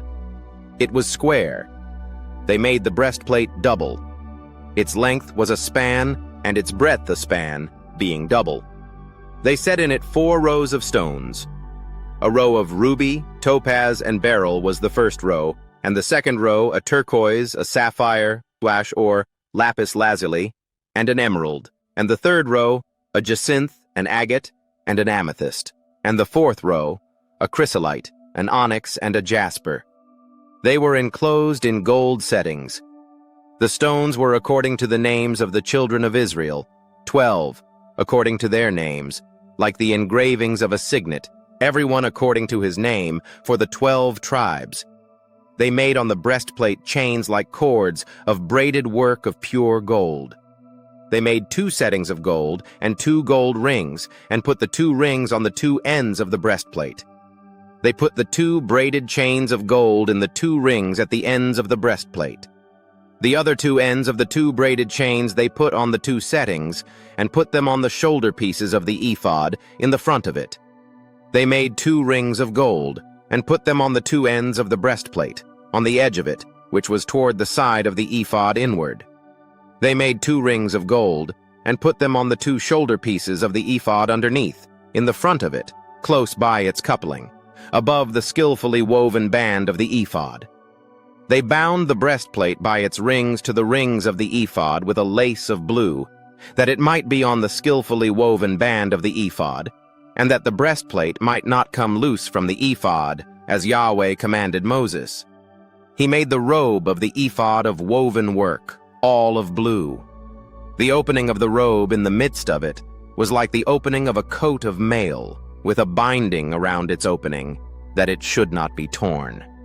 They made on the skirts of the robe pomegranates of blue, purple, scarlet, and twined linen. They made bells of pure gold, and put the bells between the pomegranates around the skirts of the robe, between the pomegranates.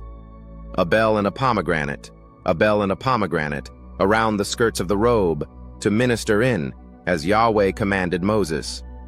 They made the coats of fine linen of woven work for Aaron, and for his sons, and the turban of fine linen, and the linen headbands of fine linen, and the linen breeches of fine twined linen, and the sash of fine twined linen, and blue, and purple, and scarlet, the work of the embroiderer, as Yahweh commanded Moses. They made the plate of the holy crown of pure gold, and wrote on it a writing, like the engravings of a signet, holy to Yahweh. They tied to it a lace of blue to fasten it on the turban above, as Yahweh commanded Moses. Thus all the work of the tent of meeting was finished. The children of Israel did according to all that Yahweh commanded Moses, so they did. They brought the tent to Moses, the tent, with all its furniture, its clasps, its boards, its bars, its pillars, its sockets, the covering of rams' skins dyed red, the covering of sea-cow hides, the veil of the screen, the ark of the testimony with its poles, the mercy seat, the table, all its vessels, the showbread, the pure lampstand, its lamps, even the lamps to be set in order, all its vessels, the oil for the light, the golden altar, the anointing oil, the sweet incense, the screen for the door of the tent, the brazen altar, its grating of brass, its poles, all of its vessels, the basin and its base, the hangings of the court, its pillars, its sockets, the screen for the gate of the court, its cords, its pins, all the instruments of the service of the tent, for the tent of meeting, the finely worked garments for ministering in the holy place, the holy garments for Aaron the priest, and the garments of his sons, to minister in the priest's office. According to all that Yahweh commanded Moses, so the children of Israel did all the work. Moses saw all the work, and behold, they had done it as Yahweh had commanded, even so had they done it, and Moses blessed them. Exodus 40. Yahweh spoke to Moses, saying, On the first day of the first month you shall raise up the tent of meeting. You shall put the ark of the testimony in it, and you shall screen the ark with the veil. You shall bring in the table, and set in order the things that are on it. You shall bring in the lampstand, and light the lamps of it. You shall set the golden altar for incense before the ark of the testimony, and put the screen of the door to the tent. You shall set the altar of burnt offering before the door of the tent of meeting. You shall set the basin between the tent of meeting and the altar, and shall put water therein. You shall set up the court around it, and hang up the screen of the gate of the court. You shall take the anointing oil, and anoint the tent, and all that is in it, and shall make it holy, and all its furniture, and it will be holy. You shall anoint the altar of burnt offering, with all its vessels, and sanctify the altar, and the altar will be most holy. You shall anoint the basin and its base, and sanctify it.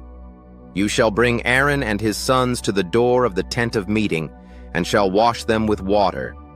You shall put on Aaron the holy garments, and you shall anoint him and sanctify him, that he may minister to me in the priest's office. You shall bring his sons and put coats on them. You shall anoint them as you anointed their father, that they may minister to me in the priest's office. Their anointing shall be to them for an everlasting priesthood throughout their generations. Thus did Moses. According to all that Yahweh commanded him, so he did. It happened in the first month, in the second year, on the first day of the month, that the tent was raised up.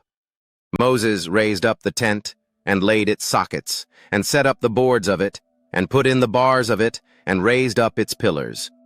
He spread the covering over the tent, and put the roof of the tent above on it, as Yahweh commanded Moses. He took and put the testimony into the ark, and set the poles on the ark, and put the mercy seat above on the ark. He brought the ark into the tent, and set up the veil of the screen, and screened the ark of the testimony, as Yahweh commanded Moses. He put the table in the tent of meeting, on the side of the tent northward, outside of the veil. He set the bread in order on it before Yahweh, as Yahweh commanded Moses.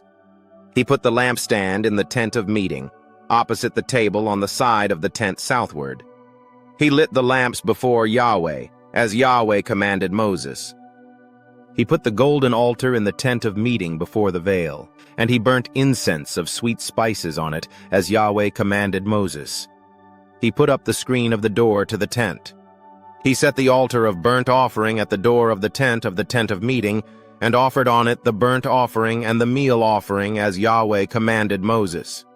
He set the basin between the tent of meeting and the altar and put water therein, with which to wash. Moses, Aaron, and his sons washed their hands and their feet there. When they went into the tent of meeting, and when they came near to the altar, they washed, as Yahweh commanded Moses. He raised up the court around the tent and the altar, and set up the screen of the gate of the court. So Moses finished the work.